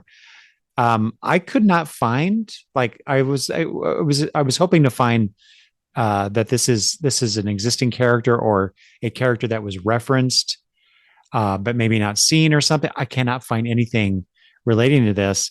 And the reason I checked is because his star spangled outfit, that red, white, and blue with the stars on his chest, it looks really familiar. And I don't know if it's just because it's Captain America esque, or is it because haven't we seen a character that's sort of dressed like this before? Or am I just really off In my the rocker? Academy, there's that Yeah. one character. Yeah. It's really just speaks to LaRoque's lack of design uniqueness, I think. So yeah, what's he doing here? Um, who's he after? Why does he feel like he has to go looking for trouble instead of turning himself into a Argillian horsefly and you know uh, spying on people? I know, whatever his plan is, it's should be interesting. And what does it tie into? Starfinger or something else down the road? I think I know, so I don't want to say. Yeah, I have no idea. We get a couple things from the letter column in issue 47. Levitt's mentioning that there will be a follow-up title in the spring to Millennium entitled The Chosen. That's not the title it was ended No. up with, right? Ends up with New Guardians. That's right. Yes. Yeah. I actually got a few of those issues Hmm. when it was released at the time. So obviously it did make a huge impression on me because I don't have it in my collection anymore. He also makes mention that when it came time to try to think about which character could be a Manhunter, he says he couldn't find an actual Legionnaire whose past history warranted the outcome. Yes. Do you believe him? Um, I think he could have come up with something very easily. Sure, sure. Doesn't take much, really. Yeah. I just think he doesn't want to hit that beat again. Yeah. It's just too many stories that are feels too similar. Mm-hmm. Well, and how many issues over the decades of Legion lore have dealt with people who were not who they appeared to be, Right. and the Legion was betrayed, or Legionnaires did betray each other, but they did it for this reason or that reason, right? Right. So Right. it's It's a not whole even for history. nefarious reasons. It's Yeah, just yeah. because we're whatever. Yeah. Let's see here. Yeah, I think you alluded to this before, or you mentioned this anyway. Letter writer Kevin asked whose idea it was to include Legion in the crossover, and it was Steve Englehart and Andy Helfer who wanted Paul to do this. And yeah, he seemed to indicate that he had some say in his involvement, perhaps, but obviously he did be involved in this. He also says in that letter column, crossovers help get eyes on the book. Mm-hmm. Mm-hmm. He also said, not in the letter column, I have this bit from the Legion Companion, Okay. Regarding being involved in such publishing shenanigans. The interviewer asked, "Did you welcome these intrusions into your own little corner of the DC universe?" Paul, I spent most of my writing career looking for places where I didn't have to pay attention to what the other writers were doing. So it was never fun to do that. On the other hand, speaking of what you just said, those issues tended to sell fairly well, so you made a few extra bucks in royalties. And particularly in my job description, I couldn't exactly throw a snit against company cooperation with my other hat. I understood the economic importance of it to the business. Right. He's executive vice president at this point. So, Yeah, yeah. you know, Well, and hence Steve and Andy go into him probably hat in hand saying, "Paul, would you mind? Mhm. It'd be really good for the Legion sales." So what do you think after that discussion? Does that change anything about your feelings toward the issue, or it's still all pretty much the same? Yeah, I think so, a little bit. I think perhaps I was misreading a few things, or unfairly applying some viewpoints on things that was not the intention of the creators of the issue. So it's risen a bit in my estimation from before. So yeah. Yeah, and I think both you and I missed things too. So I think that does speak to could have been spelled out better. We could have seen that plan better. We could have Yes. some. A much yeah, a tighter plot, a better outline of events. Yeah, I still feel like the story was a bit messy, and could have I don't know, had another editorial pass. I don't know, or but given the nature of how comics are made, it's not always possible. So Right, right. Okay. And as we mentioned, next issue, Quizlet's story and a bizarre return to his home, accompanied by wildfire. I don't think I've ever read this issue. is this also by LaRoque? Did he draw that one? Yes. Okay, so one of the things that I was reading in the companion was that LaRoque did not enjoy Quizlet drawing Quizlet. So, and he has a whole issue. So we'll see how it goes. See how it goes.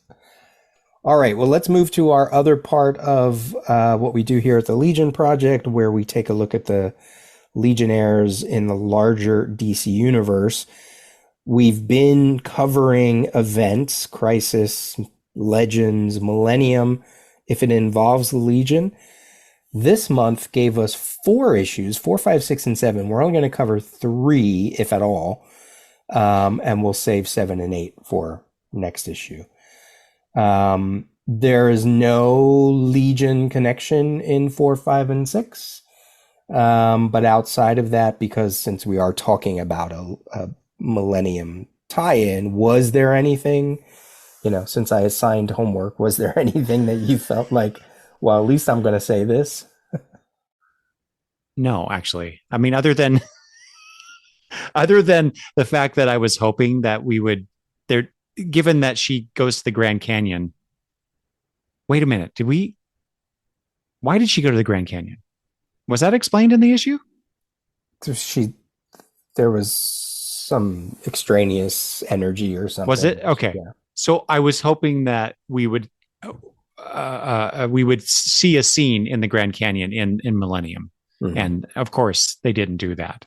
That would have been a nice connection. I don't know what did. Is there anything in there for you? In relation to the Legion, no.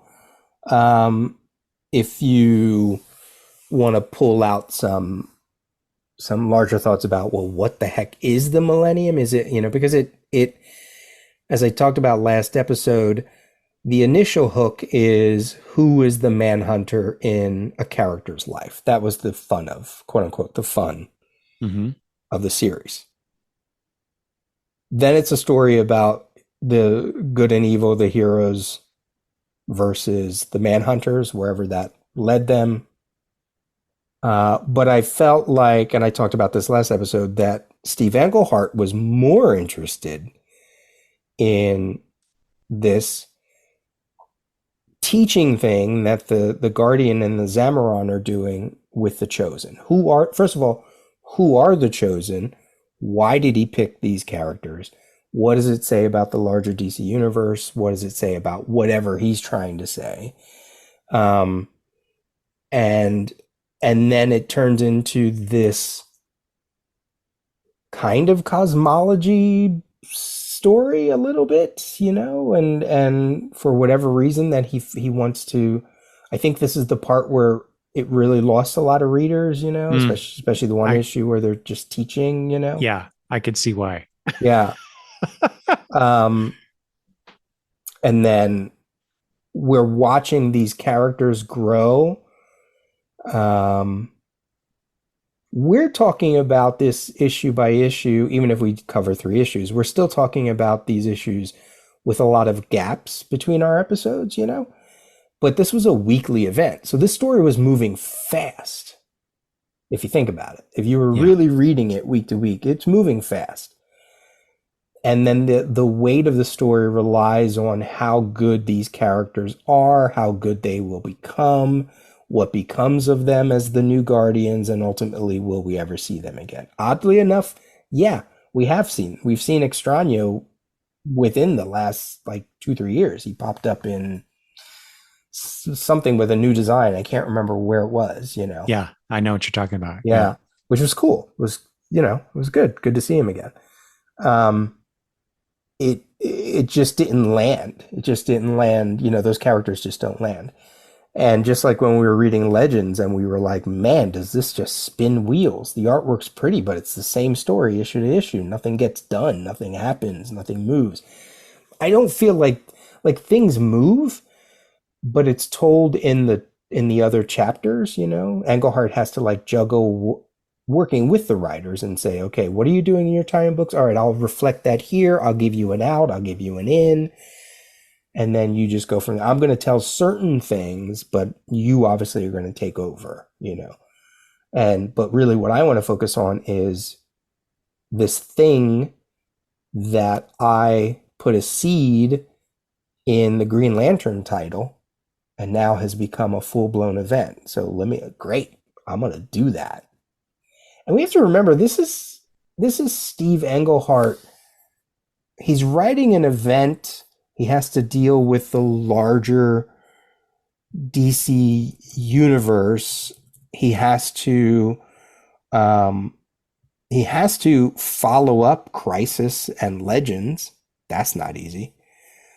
But this is the Steve Englehart who wrote.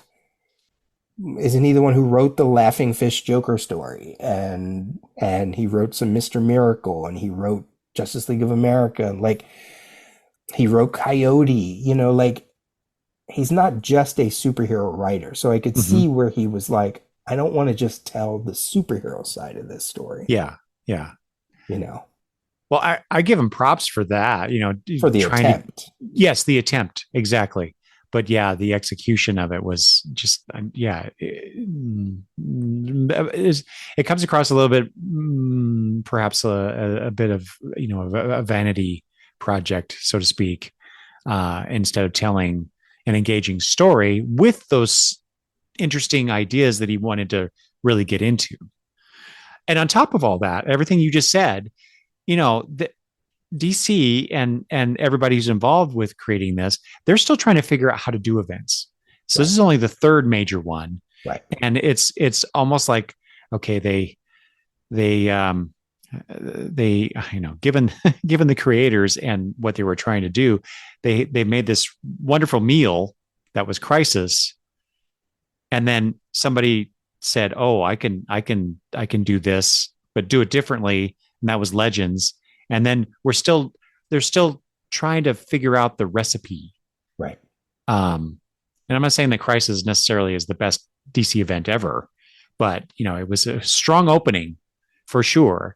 And then the follow-ups, as is often the case, you know, fall short. The Right, sequels often fall short. right. So As someone who does a Crisis podcast, of course I'm going to be biased, but what Wolfman and Perez and company did right was Crisis is a story that is told in the Crisis issues themselves. Now right. you can come at me and say, well, there were tie-ins, yeah, but when you, as someone who is doing a Crisis podcast, you're not going to outdo my expertise on this. The tie-ins really don't factor into the story. Right. First of all, until almost midway through, there's a few where they say go, you know, a footnote that says go read that issue, but it has nothing to do with the Crisis story. The Crisis story is told in issues 1 through 12 of the Crisis. Mm-hmm. That is not true of Millennium, and it's not true of Legends, Right. and that's their problem. Yes. It's almost like the bean counters like, hey, that Crisis thing did really well. I bet if we did it this way and had all these tie-ins, we can make a bunch more money than we did with that first Right, event. So right.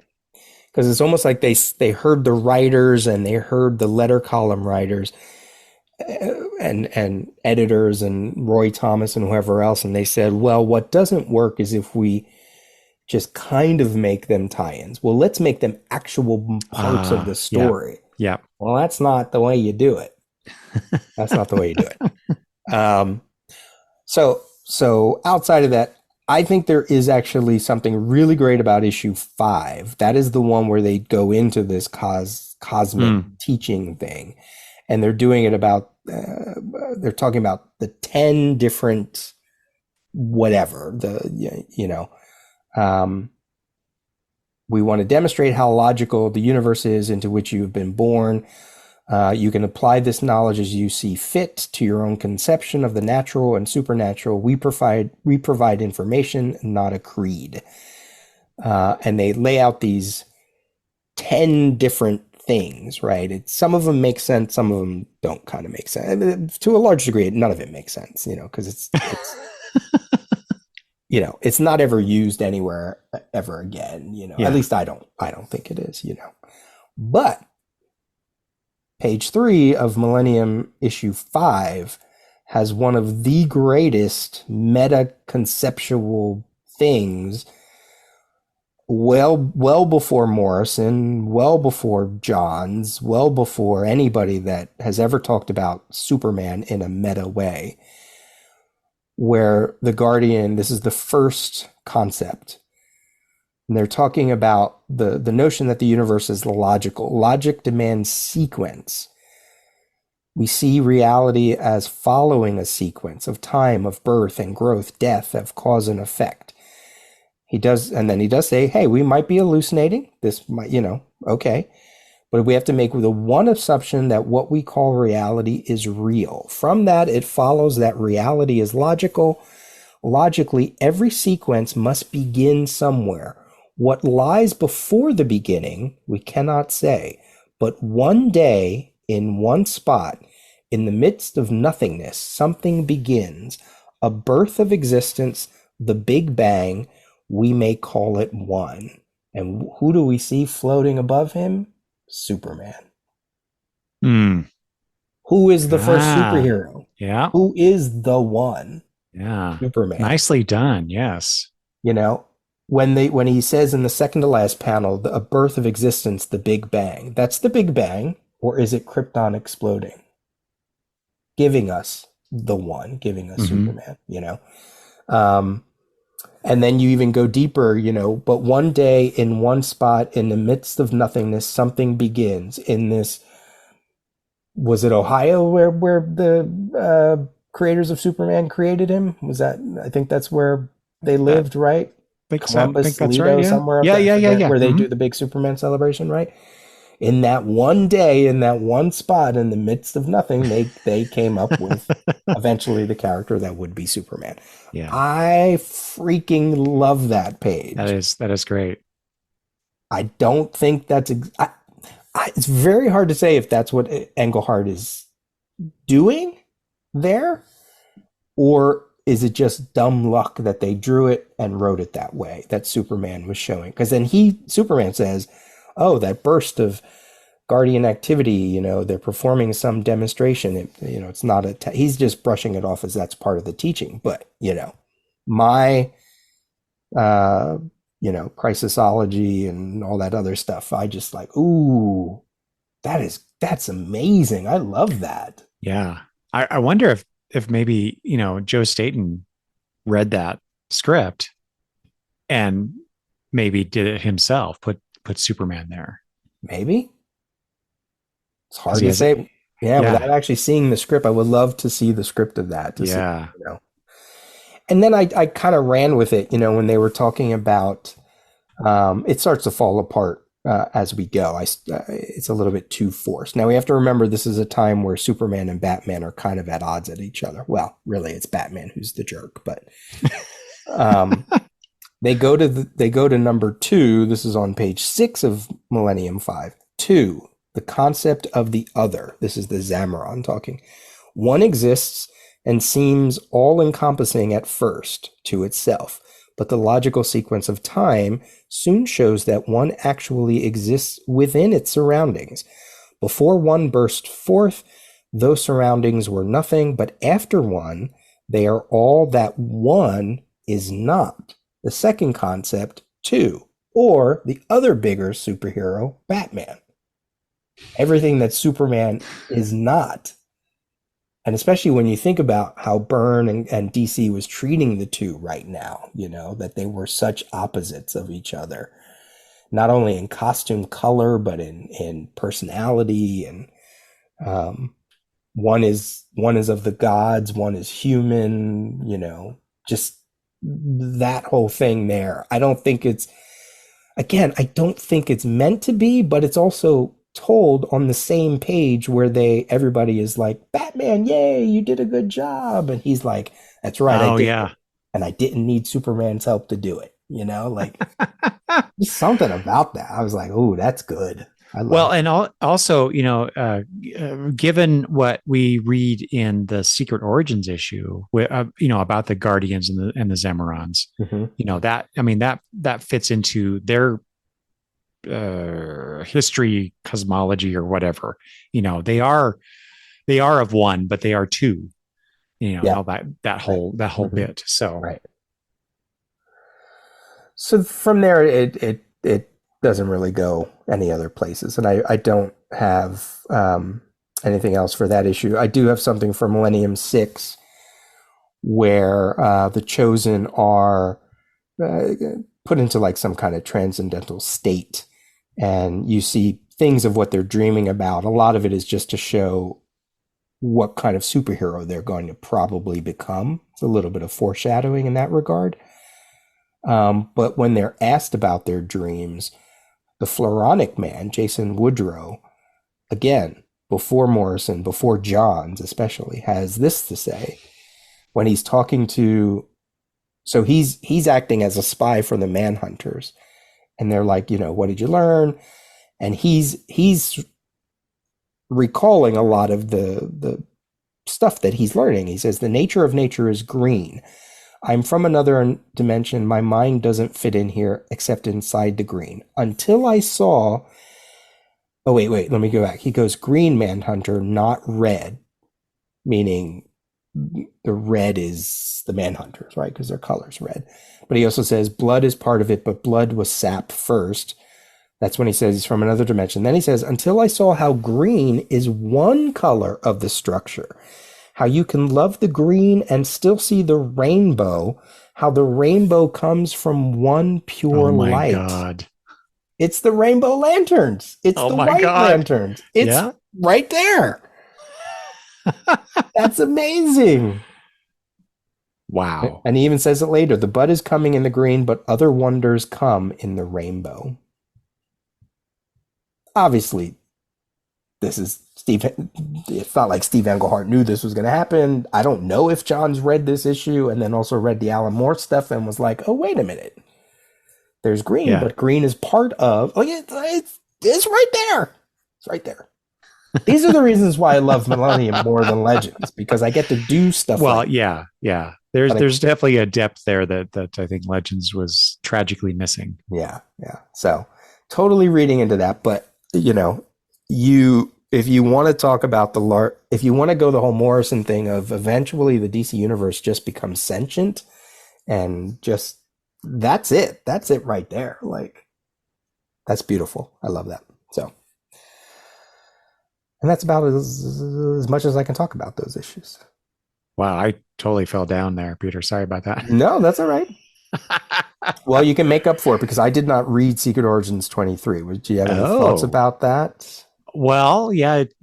Given that we're talking about the Guardians and Samurons and the Chosen, I mean And the that's the Floronic Man who also. yep, Yeah. all that. Really, what there's nothing in here like Legion esque or anything like that. But um, uh, what I loved about this though was because I think most people who read DC Comics for a certain amount of time. They get to know the, the guardians of the universe, and they've been around for millennia. And they made the Manhunters, and they made the Green Lantern Corps, all this stuff. They may know about the Zamorans and the relationship between the two, but I didn't know this until I read this issue. And this is probably history that was never there before, and they just made it up for this issue. I don't know, but I found it fascinating that the whole thing with the Guardians, as they evolved over time and became the short blue skinned people who manipulated energy, that all started with as millions of years passed and the planet slowly cooled, a new miracle came forth, not in the oceans as on Earth, but in the moist, fertile air itself. Simple life forms quickened until over eons they spread to every corner of the now habitable world. And these are microscopic, intelligent spores, I guess, who then bond with the corporeal creatures. And it's only until a more humanoid evolutionary path they're able to communicate, and then it becomes a symbiotic relationship, Mm. and that's what allows them to do what eventually becomes the green energy that they manipulate. Mm.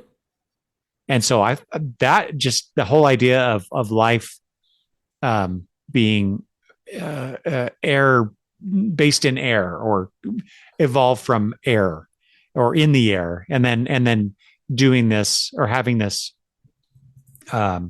companionship with meat creatures. I just thought that was interesting. And then they get into the whole Zamoran and Guardian split.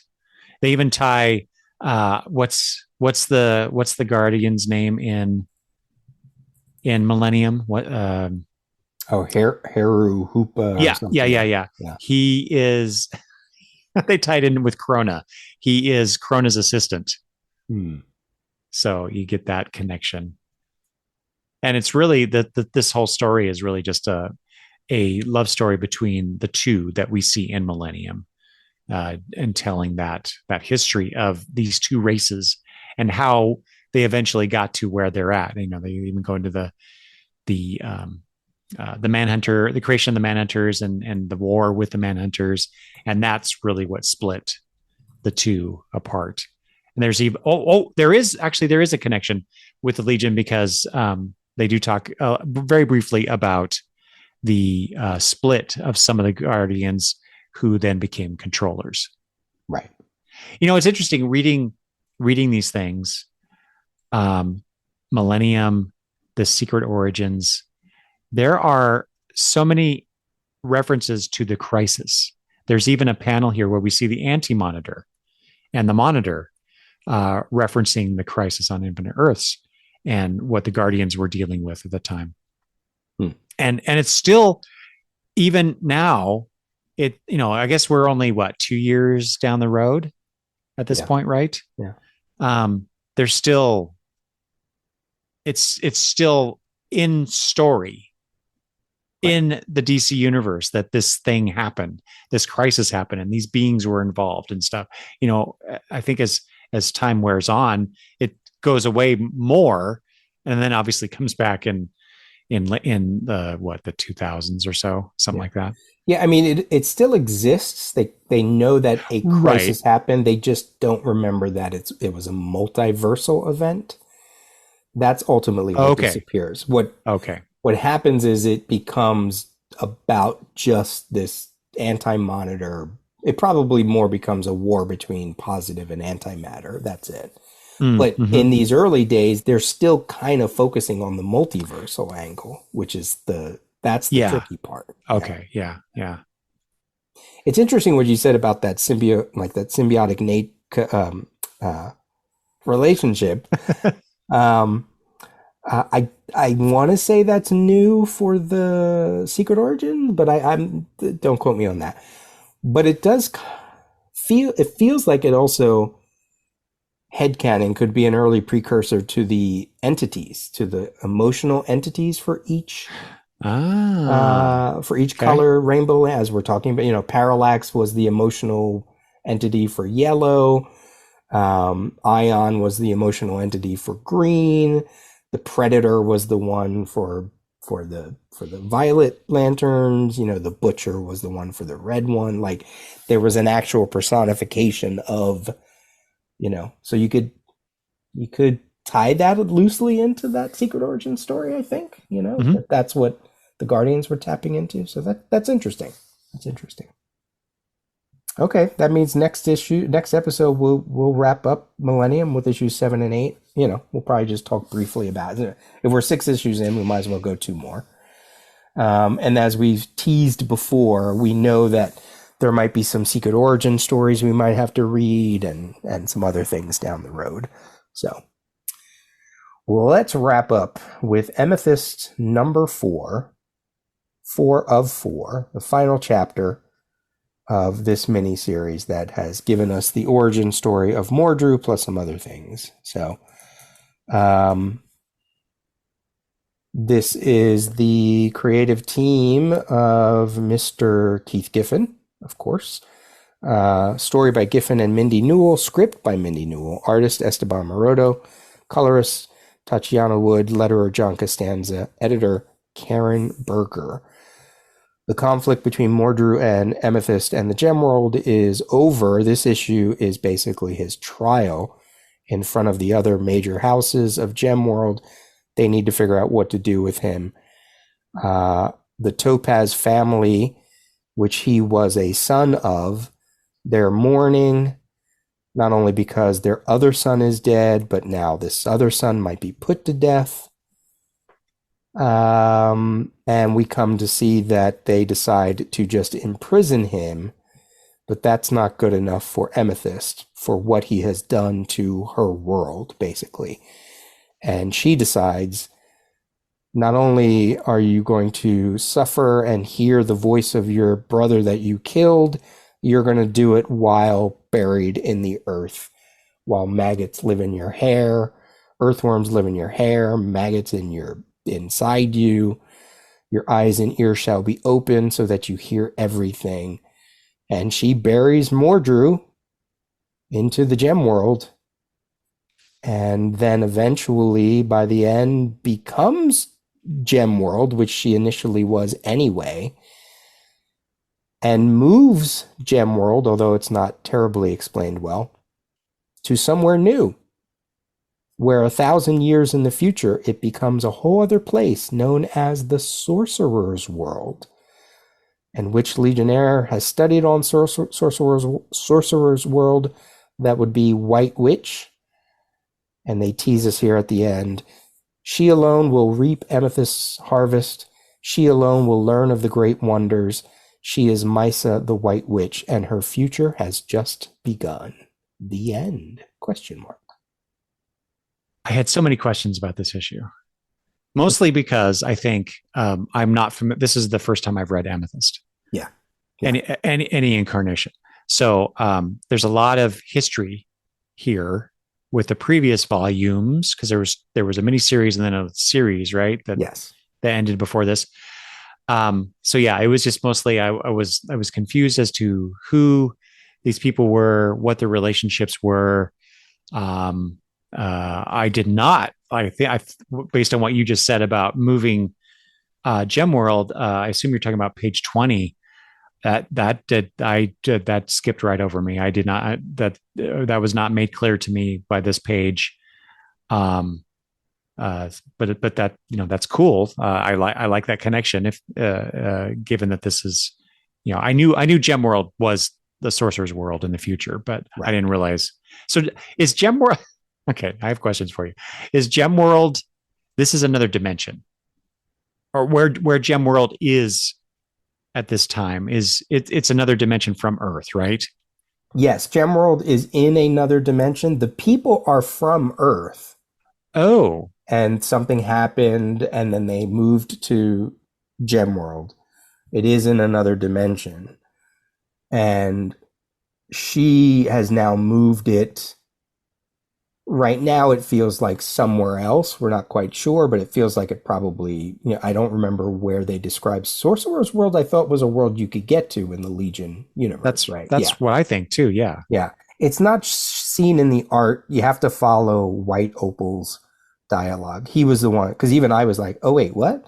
He says, the world has changed, my lady. There is much to do. Just charting the new stars will keep us busy for Oh, months. yes, of Yeah. course. I missed that. And he says it another time later. I was thinking more poetic when I read that line. I was thinking, oh, he's seeing things anew Right. because of the change of the situation. But no, that makes a lot more sense now. Yeah. Well, how cool would it be? It just occurred to me when you were talking.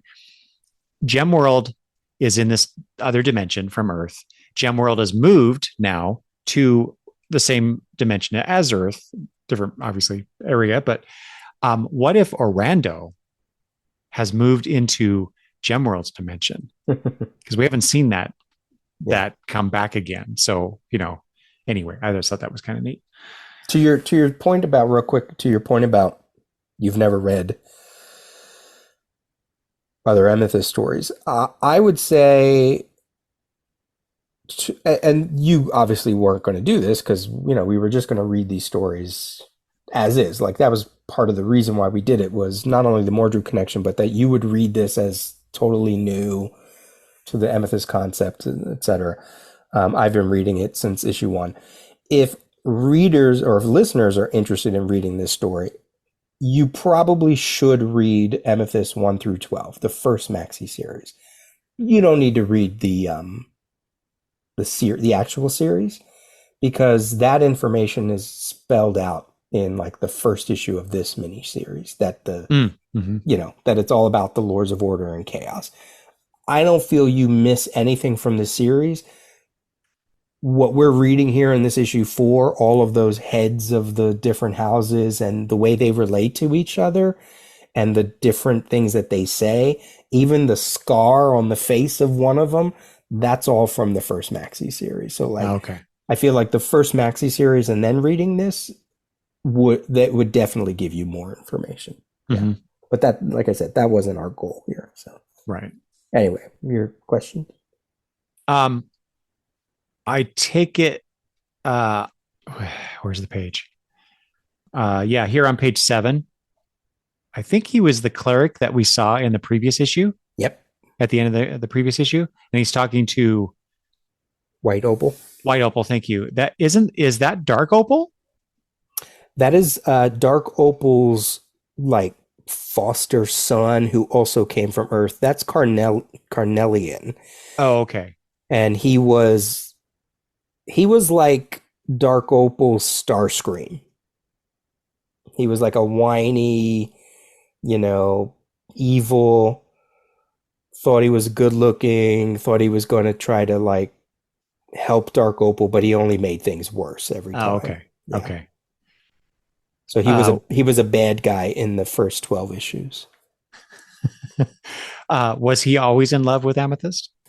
No, I think I mean he certainly tried to like kiss on her, and while he kidnapped her at one point, everybody always was like, "Oh, she's so beautiful," da da da da. But no, that's a new sort of wrinkle that doesn't really Okay. get much play. I was sort of like, "What? Why are you doing that? That's weird." Yeah. I think that's pretty. Those were my major questions that just it threw me out of the story because I was like, I don't know what's going on here and Right, who's this exactly. and the relationship to that and whatnot. But um, as any Legion fan will know, in relation to Mordru, you bury him and he's powerless.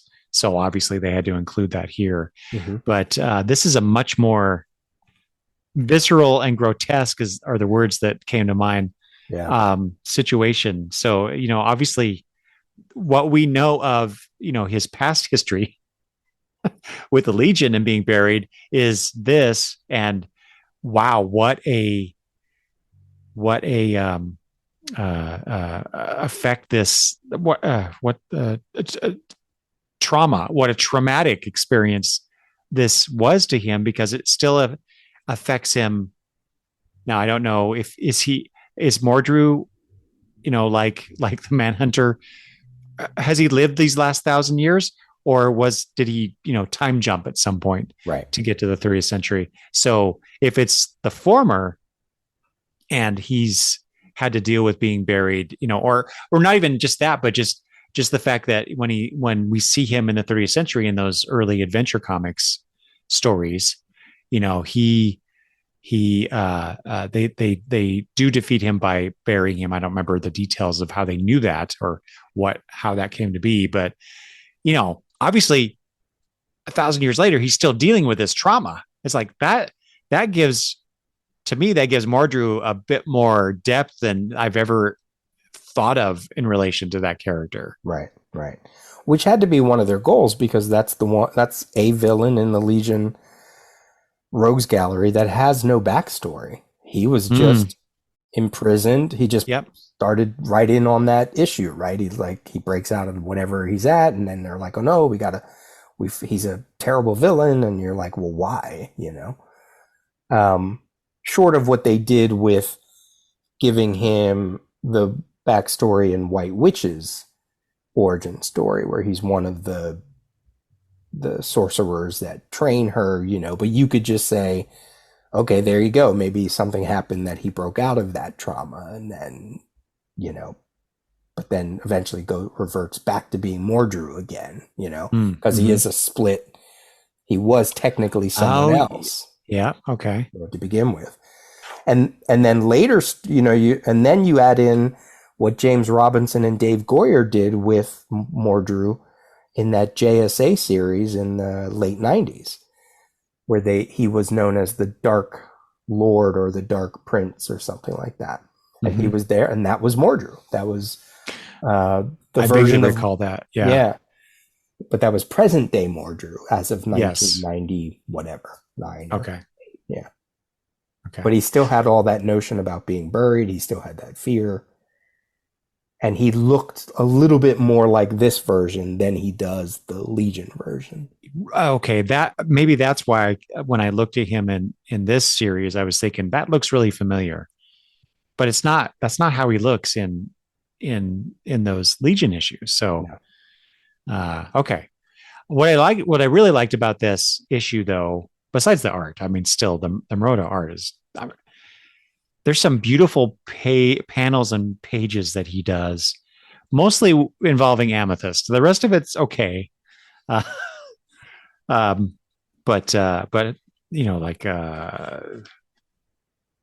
that close up on page 9 of her with her hair and her determination, and 18 and 19, where becoming she's becoming the world. That's just beautiful stuff. Yeah. And the really bright coloring of this, the wood coloring, especially with Topaz's wife, the red haired woman. Mm-hmm. Can't remember the name. Uh, Turquoise. Yeah. Turquoise. Yes. Okay. Yeah. Just things like that. Just I loved reading this just for the art. Even if the story didn't quite do it for me, just because of the lack of familiarity with Right. a lot of the stuff that's in here. But um, the parallel between Mordru and Laurel being of two minds, so to speak, and the tragedy that their character becomes because of their lack of a better word, programming. Mordru becomes Mordru because of the involvement of chaos, Mm-hmm. which is kind of like the antithesis of programming. But whatever. Work with me here. I just that there I could see some parallels here with this, and the failed mission, and the like I said, the what happens with them. It's just it was a nice parallel to read these two in conjunction with each other. Seeing all those characters, the almost all 12 of the original houses, it was like coming home again. Like I totally forgot about this whole opening sequence, and I was like, oh my God, there's Garnet, and there's Aquamarine, and and Ruby and just or Sapphire. She was such a force to be reckoned with in the original series. I was like, oh look, there they are falling back into their old ways. Um, yeah, so good, so good. I mean, Amethyst really was, when you think about it, was about the 12 different houses, and whenever you do any kind of fantasy that deals with houses and birthstones and zodiac signs, they even reference that in the original series. Huh. Um, because again, they were from Earth, right? So all that stuff Hmm. carried over. It was so cool, so cool. I don't understand why DC hasn't relaunched Amethyst in a Game of Thrones manner, because it's all right there Yeah, with the different houses and the magic, and the conflicts between everything. They could easily do that and not just be a complete ripoff of Game of Thrones, but right. you know, Well, given that's in the zeitgeist, it seemed like an easy pairing. yeah, I mean, they would then take Esteban Maroto and put him on the Atlantis Chronicles, which was Mm. exactly that, which was the history of Atlantis in the DC universe, uh, as told in a generational conflict. Every Mm. every issue. I think time moved. Maybe not every issue, but um, some of the issues it did. Some of the issues it would move forward in time until you got to the birth of Aquaman by the end, and that. I loved that series because of that. And Peter David was just layering groundwork after groundwork for his own Aquaman run. Yeah, tell a story of Gem World before Amethyst, um, and then you could have all of that stuff, whether you mix in the Lords and Chaos or not. So, Maybe we've already talked about this now, but where do they go next with this? mm-hmm. With what they specifically did here? Um, Obviously they're kind of tying a bow around some connections to the Legion, but beyond that, within the greater DC universe, do they do anything else with this besides reboot Amethyst? Like with in the New 52, it was different than this, because I did read a little bit of that stuff. Yeah. And I know that there was another series, or no, I'm thinking of something else. There was a Wonder Comics series. Mm-hmm. Um, I don't know what I have it. I haven't read it, but so I don't know. Do you know what comes next with Amethyst, or does it lay dormant until they reboot the universe? There was a story in the '90s that featured Amethyst as a villain. It was she might have been an alternate version of Amethyst. But in terms of where this story ends by putting White Witch in, we will be seeing that in our podcast somewhere down Ah, the road. okay, good. Does that have to do with the Magic Wars? Maybe. Okay. I don't want to spoil it, Yeah, yeah. but yeah. So we get. I think one of your questions before was like, why did they not run with this, or at least concurrently? But Hmm. it really was just maybe a planting of a seed. Okay, I think that's enough of us talking. I know.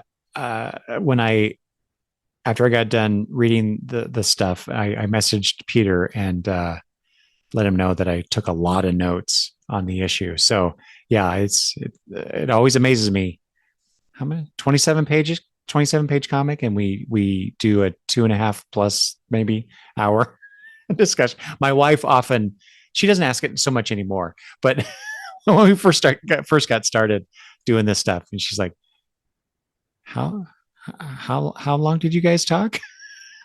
Why do you guys talk so long about a comic book? Well, just because. Because, well, and with Legion of Superheroes, you can. There's not a Yeah, lot of issues nowadays that you can. Some of that's those, true. you know. or that I even feel like I want to.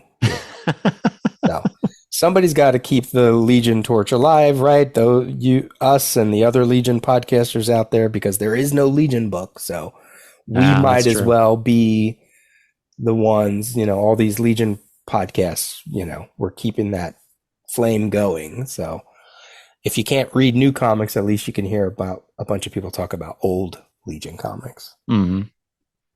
So that's what we're going to do. We're going to continue to do. So that means next episode will be episode 44. We're going to continue on with our regular episodes, marching towards issue number 50, which I'm looking forward to. So Hmm. if you want to email us, peter@thedailyrios.com. Or longboxreview@gmail.com. Any other final words before we go? No. Well, as a recent person who emailed us signed off in his email, and we will get to that email. We promise. Long live the Legion. Oh wait, that's our closing. So, Well, we could whoops. say long live the Legion and Long long live live the the Legion Legion Project Project Podcast. Podcast. See ya. Goodbye, everybody.